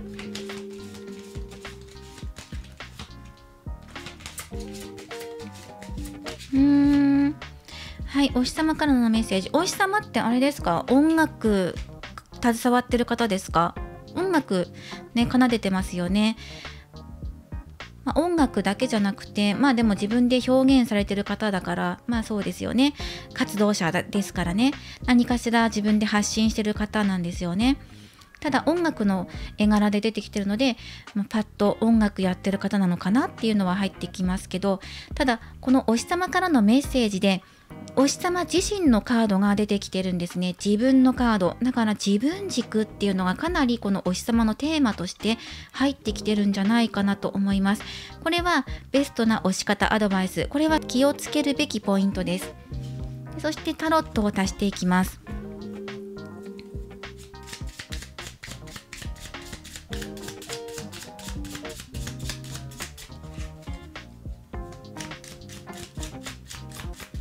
そしてアドバイスのところにヤンのカードなので引用のようですね。あなたが具体的に何か動きを表す示していくっていうカードで、それについてもタロットでもらっていきます。カップのエース、そして気をつけるべきポイントでペンタクル2番で、お日様からのメッセージで死神デスのカード。ね、転換期迎えるのかな？かなり大きな転換期なんじゃないんですかね。チャンスをものにできれば一躍有名になれるとか、ぐっとフォロワーが増えるとか、そういうことにもなってくるのかな。でもその自分が売れていくことに対して自分軸がずれないかどうかっていうことが障害かな。はい、もらっていきましょう。ソードのクイーン、カップの5番で、お日様からのメッセージとしてはデビル、デビルのカードが入ってきています。はい、かなり大きいですよね。お日様からのメッセージとしてお日様自身を表すカードデスとデビルのカードと入ってきて、迷いが断ち切られていくというか、そうだな、どこにお日様の意志っていうのが出てくるかにもよって変わってくるんだけど、自分の意志とは、全くね関係なく大きく物事が変わっていくとか、そうですね、自分はこっちの方でやっていきたいと思っていたんだけど、方向転換させられちゃうような出来事があったりとか、でも結局変わったことによってそれはそれでね波に乗っていって、また新しい世界が始まっていくから、また一つお日さんの中で心が定まるというか、でもちょっと揺れるところはあるよね。それは本当に自分のやりたかったことなのかなっていうことで、自分自身の中でねどうかなっていうところも出てくる。でもどうかなっていうのがパツンと OK っていう風になるとグーンって伸びていくんだろうけど、伸びるには伸びるんですよ。伸びるんだけど、伸びるスピードとか伸び方が変わっていくとか、そういう感じでは入ってくる。ただこの方が意図しなくても物事が大きく変わっていきますね。変わりますよっていうのがお日様からのメッセージです。はい、私変わりますっていう何かしらの改革、周りの環境もそうかな、環境が大きく変わるとか、チャンスをつかんでいけばおのずと変わっていくでしょうしね、この方のステージが上がっていく感じもします。そしてここですね、まず気をつけるところから見ていきましょう。ペンタクル2番、カップの5番、そしてクロスのカードが入っています。そしてそのあなたとお日様とのバランスで先ほど出したところで、ちょっとお日様に負荷かかってるんじゃないかっていうところで出てきていましたね。そっか、あなたはなんか見届けるのかもしれませんね。お日様が変わっていく、良い意味でもそうだし、今たくさん荷物を抱えていて制限も感じてる、自由に活動できていないでしょう。あなたからしてみたらチャンスが舞い込んできてるように感じるし、なんでそれを手にしないんだろうっていうふうに思ってる方もいるでしょうね。私、お日様が思う通りに思うように自由に発言できていないんじゃないかなっていうふうに感じてるでしょう。はい、なので、一つの、終わりを見届けるというか、このお日様が一つ殻を脱いでいくところを見届けるのかもしれません。ステージが上がっていくところをあなたが見ていくのかなっていうのが入ってきているんですけど、ただ変わることについてあなたが失ってしまうんじゃないかっていうね、不安、恐怖っていうところがここに出てきています。あなたの気持ちが台無しになっちゃうんじゃないかなとか、今まで応援してきたことが無駄になっちゃうのかなとかね。あとはそうだな、がっかりしちゃってもう自分うまく押していけないのかなとかね、そういう気持ちになるかもしれません。お日様が変わってしまったような感じがするとかね、そういう方もいるでしょう。だけれども、お日様はお日様の中で今ステージが上がる時でもあり、そして自分に打ち勝つ時でもあるんです。自分の中で方向性を定めることが大きなテーマとして入っているので、どんな形であれお日様の中で変化っていうものが出てきます。お日様が望んでいなくても自分で変化を受け入れることになっていくだろうし、それを生かしていくことに目を向けていくことになっていきます。お日様はいつまでも自分の心の中ばかりを見ていくわけにはいかないので、手放せるものを手放して、そして新しいものを取り入れるために新しいことにチャレンジしていくのかもしれません。それをあなたは見届ける。中にはそうなの？そんな風に動いていくの？っていう風に思うかもしれないんだけど、でもここはね、お日様のことをどんな風に変わっていくのか、変わっていくものもあれば変わらないものもあるので、そこ全てのことを見てくださいっていうのが出てきています。気をつけるべきポイントとしては、変わったことだけを見るんじゃなくて、変わらなかったものもあるから、何が変わってないのか、例えば心が変わっていないのかもしれないし、活動の仕方は変わるかもしれないんだけど、このお日様がやろうとしていることとか気持ち、信念っていうのをしっかりと伝えてくれるかもしれません。ちゃんと時間を作ってね、ファンの皆さんへっていうことでなんか動画を出されるとかするかもしれないので、それを受け止めるとか、あとちゃんと見ることですよね。お日様が何をやろうとしているのかとか、何が変わるのか、変わるものと変わらないもの両方見て、そこであなたがそれを受け止めていくっていうのが気をつけるべきポイントとして入っています。じゃあどうすれば良い押し方をしていけるのか、今あなたにとってベストな押し方っていうことで、ここ入ってきてますね。とてもいいです。お日様を理解していくお気持ちがもともとあるんですよね。寄り添っていきたいとか、お日様に対して理解を深めていきたいっていうのが出てきていますから、その姿勢のままいてください。それはとても素敵なことです。お日様にいずれ届いていくでしょう。いろんなエネルギーの形としてね、届いていくでしょう。あなたが応援していることっていうのが。そしてより深く理解しようとあなたは働きかけていくんじゃないかなと思うんです。もちろんね、自分の気持ち、あなたのお気持ちっていうのも大切にしてるでしょうし、このお日様を推したいっていう気持ちがあるから推してるんですよね。そう、あなたはこのお日様を応援していたりとか、あとよりね、理解したいっていう気持ちの方が強いのかな。寄り添っていたいとか、近くで応援したいとか、お日様が決めて動いたことに対してそれを見守って応援していきたいとかね、お日様が決めたことなんだったらっていうことで理解しようとするのかなとも思いますし、あなたの中でそのままでいいよ、今の状態でいいよ、そしてあなたの中でも一つ次のステージへお日様と共に行くんじゃないかなと思うんです。お日様が新しいステージへ行くと、あなたも新しいステージに行って、だけど根本的なところって変わっていないので、お日様に寄り添っていきたい、理解していきたいとか、より一層思えていくんじゃないかなっていうのが出てきています。いいですよね。やっと流れに乗ったなっていう風に感じると思います。お日様がやっとチャンスつかんだなとかね、やっとこの人の時代が来たという風に感じるかもしれないし、そこで嬉しいなとかね、いやー始まっていくんだとか、この人の世界が始まっていくんだってことをあなたが感じるのかもしれません。いろんなことを感じたりとか、理解を深めていくことっていうのもいいでしょう。これね、この陽のカードなので、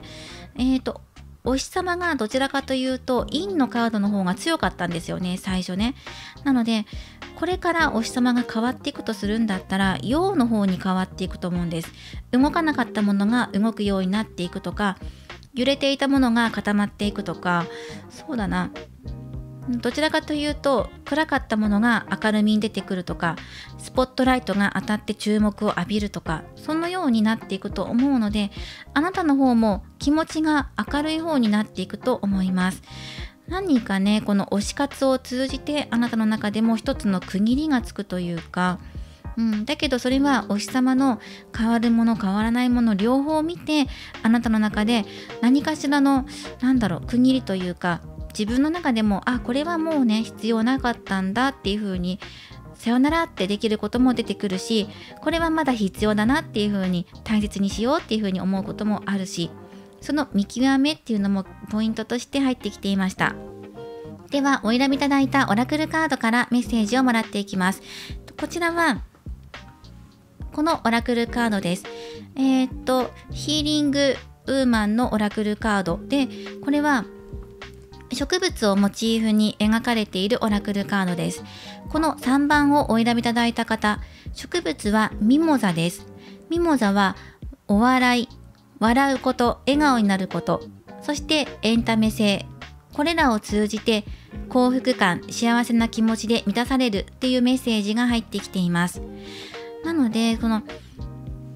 お日様が音楽をやられている他にも、お笑いとか笑顔を届けてくれる、幸せな気持ちを届けてくれるような活動をされている方、笑い、このお日様の活動を通していつもね笑えるとかね、楽しい気持ちになれるとか、でもここにも音符が入ってますね。音楽なのかな、ライブかな、お笑いライブかな、ライブ配信かな。それらを通じてあなたがいつもこのお日様から笑いをもらってるとかね、かもしれません。今その笑顔になることやエンタメ性であなたが幸せな気持ちになることを実感してくださいってことをこのカードが教えてきてくれています。そしてミモザの花言葉は感謝や、そして上品さを表しています。あなたがこのお日様を通じて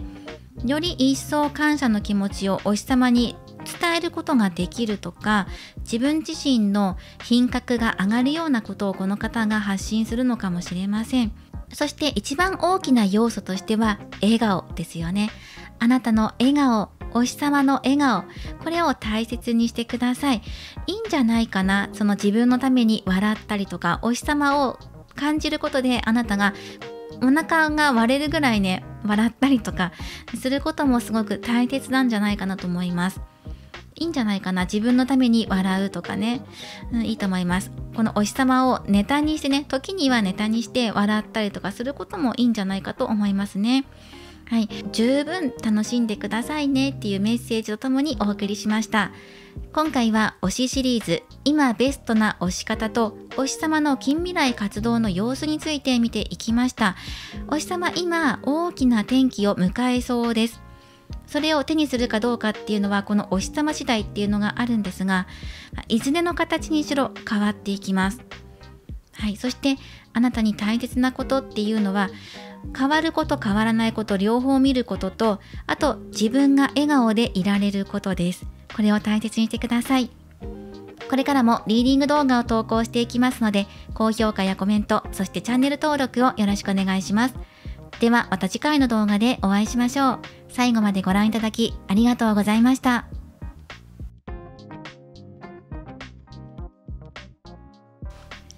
それでは4番をお選びいただいた方のリーディングを行っていきます。今回のテーマは推しシリーズ、今ベストな推し方について見ていきます。よろしくお願いします。今回も4択占いで行っていきます。そして今日は価格をかなりアップにしています。では価格に収まるようにやっていきましょう。まずはタロットカードからお日様とのバランスを見ていきます。カードすべて正位置採用です。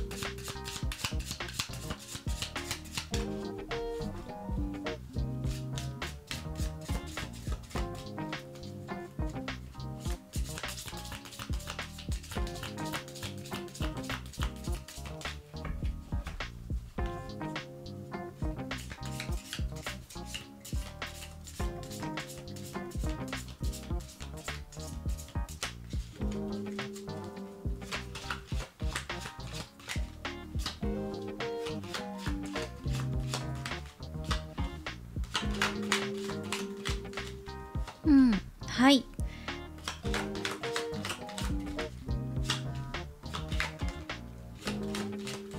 ごめんなさい、カード正位置採用で1枚逆に出てるのがあるので、これ正位置に戻していきます。はい、こうですね。つだれ人。なるほど。お日様の中で今、なんだろうな、パーフェクトでありたいっていうのが出てきてるんですね。完璧主義者なのかな。まだまだね、高みを目指していきたいとか、みんなから見たらもうそれぐらいでいいよっていう風にね言われたとしても、いやまだ自分は足りていないと思ってるから、まだまだ自分で直すこととか目標に向かって取り組むこととかもっとやっていきたいとか、まだ足りないっていう感じで入ってきているし、でも正直心の中しんどいけど、でも自分の理想に向かってちゃんとやっていきたいっていう気持ちが今お日様の中で出てきています。ただ心的に今ちょっと負担があるかなっていう感じで入ってきています。かなり大きいんですよね。大アルカナがここ出てきていて、あなたの方でもお日様に対してうまくね調和をとっていきたいなって気持ち、仲良くやっていきたいとかね、その推し活としてちゃんとねこう距離感を保ってやっていきたいとか、その今推しとファンとの関係性を見ているので、あなたの中でもうまいバランスを見てこの推し活を進めていきたいし、もちろん前向きにね捉えているので、あなたにとっても良いことですよね。自分の中での良い要素として今この推し活が入っていると思います。だからこの推しを見ていると、あなたの中でモチベーションが上がったり、鼻歌歌いながら仕事に取り組めたりとか、自分の気持ちを、自分の心をたぎらせてくれるような方なんですよね。この人を見ていると自分も頑張ろうって思えたりとか、この人の世界観っていうのがすごくあるから、そしてこの人がね頑張ってることとかっていうのも伝わってるんじゃないかな。この人のね頑張りが伝わって、あなたも自分の世界観が変わったりとかっていうところもあるんじゃないんですか。はい、今までの自分とさよならして新しい自分になれたとか、より一層自分に磨きをかけよう、自分磨き頑張ろうとか、この推しさんに会うために、自分のね外見なり内面なり磨いていこうっていう風なお気持ちになれたりとか、自分にとって活力をくれるようなお日様の存在っていうのが出てきています。ただ今変わっていくのかな。どんな風に変わっていくのかっていうのは後からこのお日様の近未来の活動の様子、流れっていうのを出しますので、ただこのお日様によってあなたが大きく変わったことがある生活面かもしれないし、良い意味でねうまくバランスが取れるようになったんじゃないかな。心穏やかに過ごせるようになったとか、より健やかになれるとか、あとはこのお日様のために自分の住居を変えた方もいるでしょうし、模様替えとか、あと部屋に推しグッズを飾ることによってテンション上がるとかね、何かしらの変わり目、切り替わり、変化っていうのを感じます。あなたにとっては良い変化になったんじゃないかなっていうのが伝わってきますね。このお日様、ただ我慢強い方っていうのは入ってきます。自分の目標のためにだったら多少のね苦をいとわないっていう感じがしますよ。ではラットタロットさんからお日様の近未来の活動の流れ見ていきます。うまく流れていくのか、それとも何か大きな障害があるのか、どうなのかっていうところ、どうなんだい、どっちなんだいっていうことですね。っていうのをまず見ていきましょう。近未来なのでまだまだ変わっていく可能性はあるんですが、今の現段階では見ていきますね。ラバーズのカード、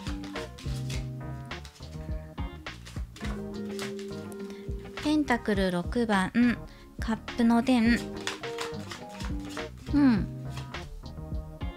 ペンタクル3番。いいですね。なんかね活躍しそうっていうか活躍してる方なんですけど、より一層活躍するんじゃないかなっていう近未来が出てきています。周りともうまく馴染んでると思いますね。いい影響をこのお日様に与えてくれてるファンの存在かもしれないし、このお日様を取り囲む状況が今いい、環境がいいっていうのが入ってきます。何か場所が変わるとか移動するとか事務所を変えるとかそういうことじゃなくて、うまく今調和が取れている。それはお日様も実感してるだろうし、だから自分が実感してわかることだから、数字だったり収入だったり結果、周りからの評価っていうところでも満足がいくようなものだろうし、うまくね馴染んでるっていうのが入ってきます。今ちょうどいいバランス、幸せっていうのが入ってきます。幸せっていうか満たされている。だから本当に満たされているんだけど、でもそれはこのお日様の努力とか耐えてきたことがあるからこそ受け取っているものもあるよねとか、完成できたものもあるよねっていうのが入ってくるんですね。周りとうまく調和取れている、障害として調和のカードが入ってるんだけど、でも周りのカードがねうまく調和取れてるよっていうのが出てくるんですね。でも結果としては少しね対立するようなことが出てくる、戦うようなこと、お日様が戦うようなことになっていくっていうのが出てくるので、だけどね周りが調和のカードで揃ってるんですよ。調和に挟まれたらこの戦いのカードがキュッて効果がちっちゃくなっちゃって、どちらかというとお日様が有利な感じですね。有利というか、誰かと争うこととかもなく、どちらかというと話し合いで解決させようとしたりとか、調和を図るように、周りの人がそうやって働きかけてくれることもあるだろうし、お日様自身も誰かと衝突とかぶつかり合いとかディスったりすることもなく、仲良くしていくために手を取り合いながら話し合いで解決しましょうとか、協力し合いながらやっていきましょうとか、対立するとかじゃなくて、違う界隈でも同じ界隈でもライバルとかじゃなくて、同じ土俵に立ってお互いが良い意味で刺激を与え合って、ここは調律をとって目標に向かって頑張ろうねっていう感じで流れていくんじゃないかなっていうのがあります。大きなトラブルとかも起きることなく、なぜかというと周りの調和がすごくいいから、協力者もいるでしょうし、環境も整ってるし、いい土にいい栄養といいお水が入ってきて、今とても健やかな芽が出てきていて、そこから花が咲いたり木が育ったりとか、そういうとてもいい環境にいるよっていうのが出てきています。はい、もしこれから先何かそうだな、ぶつかり合うようなこととか、ライバルが出てきたりとか対立するようなことが、意見のぶつかり合いとかがあったとしても、うまく調和をとって解決する方に平和的な流れになっていきます。大丈夫ですね。この方の活動としては周りからもたらされるものも大きいでしょうね。そしてこの人自身がまず満たされている今の状態があるので、だからこそ頑張ろうって思えるだろうし、いろんな人に支えられてるなっていう実感も出てきてるでしょうから、これからの活躍もいいですね。環境が整ってるってことは、もう伸びたいだけ伸びていけるっていうことですからね。はい。で、今の状況だけでは満足せずに、また次へやっていきたいっていう向上心を強く持っている方だから、さらなる活躍が期待できるでしょう。はい。ということで、ここから先、まず、より良い推し方のアドバイス、そして今気をつけるべき推しポイントと、推し様からのメッセージと、3枚カードをもらっていきます。ルノルマンからまずはもらっていって、タロットと組み合わせて見ていきます。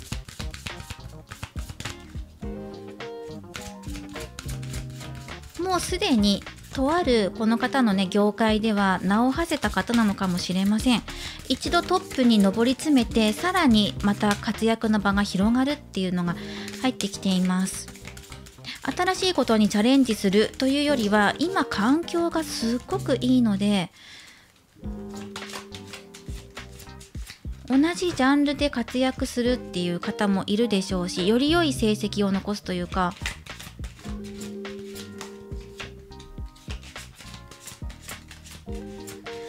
例えば歌手の方だとしましょう。そして今歌手の方で一つトップに上り詰めたということは、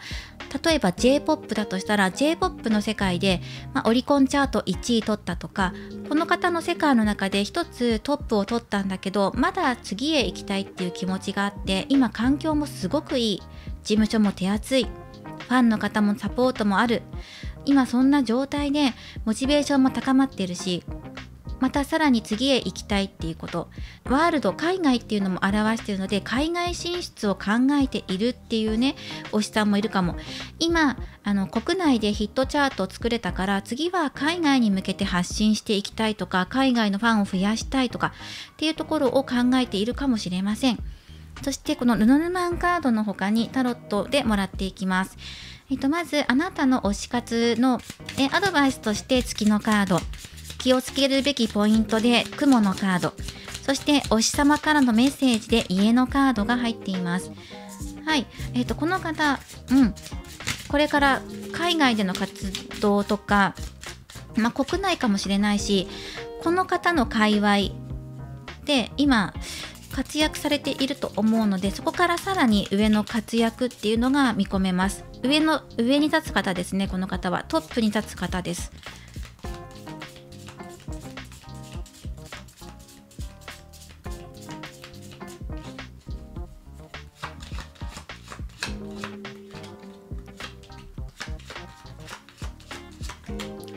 はい、ソードのナイト、カップのエース、はい、マジシャン。やっぱり活動の幅が広がるというか、例えばね、国内から海外にとか、あとは例えば一つの SNS の界隈から2つ3つつながっていくとか、そういうこともありますね。そうだな、やっぱり海外かな。海外が関係しなかったとしたら、例えば今この地方とかこの界隈でトップなんだけど、もっと大きな世界でトップを狙えるような方ですね。またそのように流れていくでしょう。耐える力も持っていますからね。対応力もあるでしょう。語学勉強されてるのかなっていう感じもします。海外に向けて今対策しているところっていう感じ、環境も整っているから、歌手だとしたらボイストレーナーもきっちりついてるし、語学の先生っていうのもいるでしょうね。海外対策っていうのもされていると思います。そしてラットタロットさんからもらっていきましょう。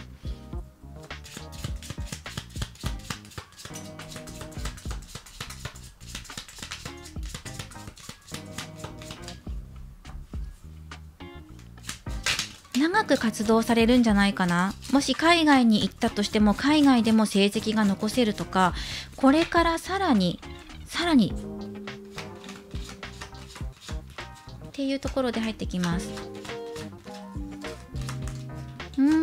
はいはいはい。では、かなりね、コートカードで揃いましたね。まずアドバイスのところにソードナイト、ソードのクイーン、そして気をつけるところでカップのエース、これはソードのナイト、ソードのナイト、ソードのナイト、はい。そして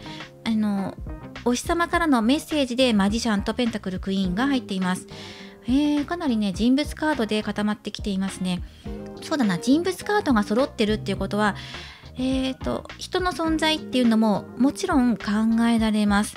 あなたとお日様以外の人の動きとかっていうのもちょっと合わせたいところではあるんですが、周りの人にあまり振り回されないでねっていうところがまず一つと、もう一つはまずこの気をつけるところから見ていこうかな。いやでもお日様からのメッセージをもらっていきましょう。多分そのお日様が活躍することによってあなたが受け取るものっていうのがあるんですね。そしてそれはとてもそうだな、この方長く活躍するっていうのがあるので、ずっとトップで立ち続けるとか、そう長く上位のところに君臨される方だと思うんですね。しっかりとしてるんです。どっしりとしてるというか、この人の人気がずっと安定している方っていうのが入ってくるんですね。でプラス自分でその都度流行のものを取り入れたりとかトレンドを取り入れたりしながら常にヒットチャートを出していたりとか、ね、その対策を生み続ける方だと思うんですね。その作品なりこの方の生み出したものっていうのをあなたはしっかりといつも手にすることができます。これはもう約束されていますね。そしてあなたファンの存在とこの推し様が手を取り合ってタッグを組んでね協力して何かを作り上げるようなこともこれから出てくるでしょう。イベントだったりファンの方を招いて何かねペイントアートするとか何かそんなねこともあるでしょうね。コラボするとかそういう中であなたが受け取るものっていうのがすごく豊かなものですよってことがここで出てきています。かなり安定感っていうのが出てきてますね。完成されたものとか安定しているもの、そしてさらにそこから広がっていくっていうのがお日様からのメッセージで入っています。要約して言うんだったら私これからもっと世界進出に向けてやっていくし成果も残すからちゃんとしたもの結果っていうものをね作品っていうものを君に届けるよって安心して約束するよってことを伝えてきてくれています。そして気をつけるべきことと今ベストな推し方っていうところで見ていくんですけど2通りパターンがあって1つはあなたと対立するような人がファンの中にいる可能性がある違う方向性を向いているっていうところ、ね、自分とは違う推し方をしていてそれどうなんだろうってモヤモヤしてありとかっていう、ね、方が同じ界隈ファンの中にいるかも。同じ勢力ですねがいるかも。自分とはちょっとやり方違うなこの人みたいなのがいるかもしれないねっていうのがありますね。でもそこに対しては、働きかけていくといいのかな。働きかけるというのは対立するんじゃなくてより相手を知っていくことだったりとかあなたの方が一枚上手だからそうだなもしかしたらねやり方を考えればうまいやり方を考えれば丸め込むことができる。ちょっと言い方悪いけどね丸め込むことができて仲良くやっていける手を取り合ってやっていけるようにあなたが導いてあげることっていうのがいいのかなっていうのも入ってくる。そして2つ目としては自分自身の中で方向性を見失いそうな時があるよっていうのがあります。どちらかなんじゃないかなと思います。あなたの中で方向性を見失ってしまう時どっちをやっていいかわからない時どんな押し方をすればいいかわからない、激しくガンガンライブ行きまくるとか、ね、会いに行くとかもうたくさんねグッズ買うとかもうガンガン行くのかそれともまたそれ違うのかなとか自分にとって負担になってないかなっていうところで自分自身の中でどうしようっていうもちろんね周りとの足並みをうまく揃えていかなきゃっていう気持ちもあるんだろうし周りのファンの人たちの熱量が高ければ高いほど熱い熱量があればあるほど自分もそれに合わせていかなきゃっていう気持ちもあるんだけど時には少しねもやっとする時も出てくる。自分自身の中でもそうだと思うんですよね。今その自分の推し方合ってるのかなとかどんな距離感で推していけばいいんだろうとかねなんかねそういうのもあるんです。例えば推しの方が毎週ねインスタライブをやってるとしましょう。そしたらそこに常に一番に乗っていく自分いいのかなとかそのやり方でいいのかないつも張り付いているような感じなんだけど迷惑に思ってないのかなとかねそういう風に思う自分もいるしあと推しの活動はいつもね見ていたいって思う自分もいるから両方の自分で揺れていたりもやがかっているところがあるんじゃないかなっていうどちらかですね。誰かと対立しているか自分自身の中で方向性を見失っているかそして自分自身の中で方向性を見失っている時っていうのはここですねこの辺りですねもやっとしている時はまずその時の自分の気持ちっていうのを大切にしてください。時々によって変わると思うのね。今はすっごく推したい気分とか今はちょっと抑えたいなとか時々によって変わるからそれでいいよっていう風に出てきてるんです。自分の中の問題であれば自分の気持ちその時の気持ちを見て今はお休みしようって思うんだったらお休みしてもいいし今はその推しさんと絡んでいこうって思うんだったらグイグイ行ってもいいしそれが今のあなたにとってのベストな押し方なんじゃないかなと思うんですね。気分転換してって切り替えでやってってっていう風になるんです。もやもやしていたら時間とともにモヤモヤが過ぎ去ることもあるだろうし、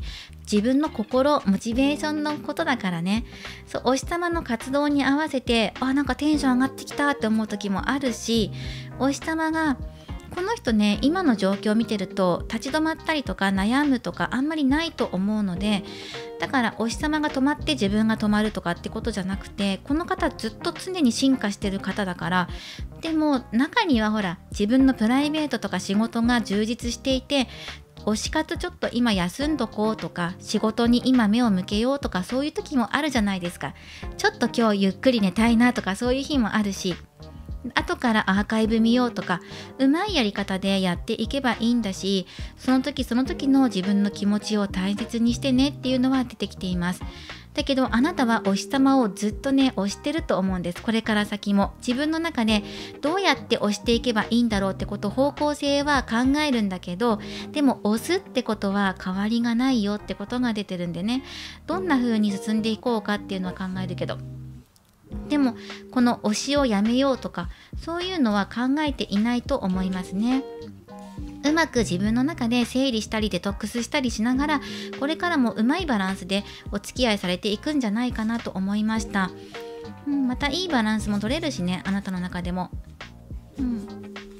はい、そのように出てきていました。そしてお選びいただいたオラクルカードからメッセージをもらっていきます。このオラクルカードというのはこれですね、ヒーリングウーマンのオラクルカード。これは植物、ちょうどこれ表紙のカードですね。これは植物を題材に描かれているオラクルカードです。そしてこの4番をお選びいただいた方、この方の、植物テーマになっているのはリンゴの木です。リンゴの木は健康、繁栄、そして愛情と魅力を表しています。メッセージは人生の小さな喜びも楽しんでいきましょうっていうことですね。とても素敵なカードです。リンゴの花の花言葉は勇敢、選ばれた花、選ばれし者っていうものを表しています。選ばれし者、つまりあなたが選ぶ、選択していくっていうこともそうです。なのでその都度ね、その時そのリンゴの木になっているリンゴの実を見て、まだ青いから待とうとか、今ちょうど食べ時だなと思ってサクって取って食べてみるとか、味わうとか、そのあなたのリンゴの木だからね、お日様にあなたが愛情を掲げているこの育っている木ですから、あなたが育んでいるものですから、どんな実がなるのかとかっていうのもあなたの手入れ次第だし、どのタイミングで取って食べていくかとか、そういうのも自由にやっていいから、だからまずはこれからも繁栄させていく、より良い木にしていく、良い実を作っていくためにあなたが育んでいくこともあるだろうし、そしてあなたが選んでいくってこともそうだよって、良い実を選んで食べていきましょう、その都度その都度だよって、だからその時の気持ちを大切にしてねっていうことが出てる。その時その時もやもやしている時もね、うまく実ができないなって思ってる時も待つとか、じゃあちょっと栄養入れてみようかなとか、いろいろやり方があるから、その時自分に合うやり方でやってねっていうのが出てきています。繁栄を表しているので、このお日様がこれからもずっとね繁栄していくってことも表しているだろうし、そして健康っていうのも表してるんですよね。このお日様生命力すごくあるので、あなたの方も自分自身のバランス、なんか健康状態が悪かった、心の状態が悪かったものを安定させてくれた人がこのお日様なんじゃないかなっていうのも入ってるんです。あなたが体調を崩している時に出会ったとかね、健康にさせてくれた人っていうのが入ってくるんです。生活を整えてくれた人。はい、なのでそこに感謝をしていきながら、より自分が健康でいられるためにっていうことをテーマにこれからも推してみてください。そうするといいんじゃないかなと思いましたね。ソードのナイトとソードのナイトが出てるんですけど、同じカードなんだけど違う方向を向いてるんだよね。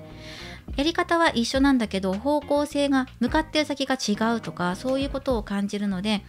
それは自分の中かもしれないし、ファンと自分かもしれないので、そのね方向性をその都度ねうまくやっていくのか、その時の気持ちを大切にしていくのか、ということでやってみてください。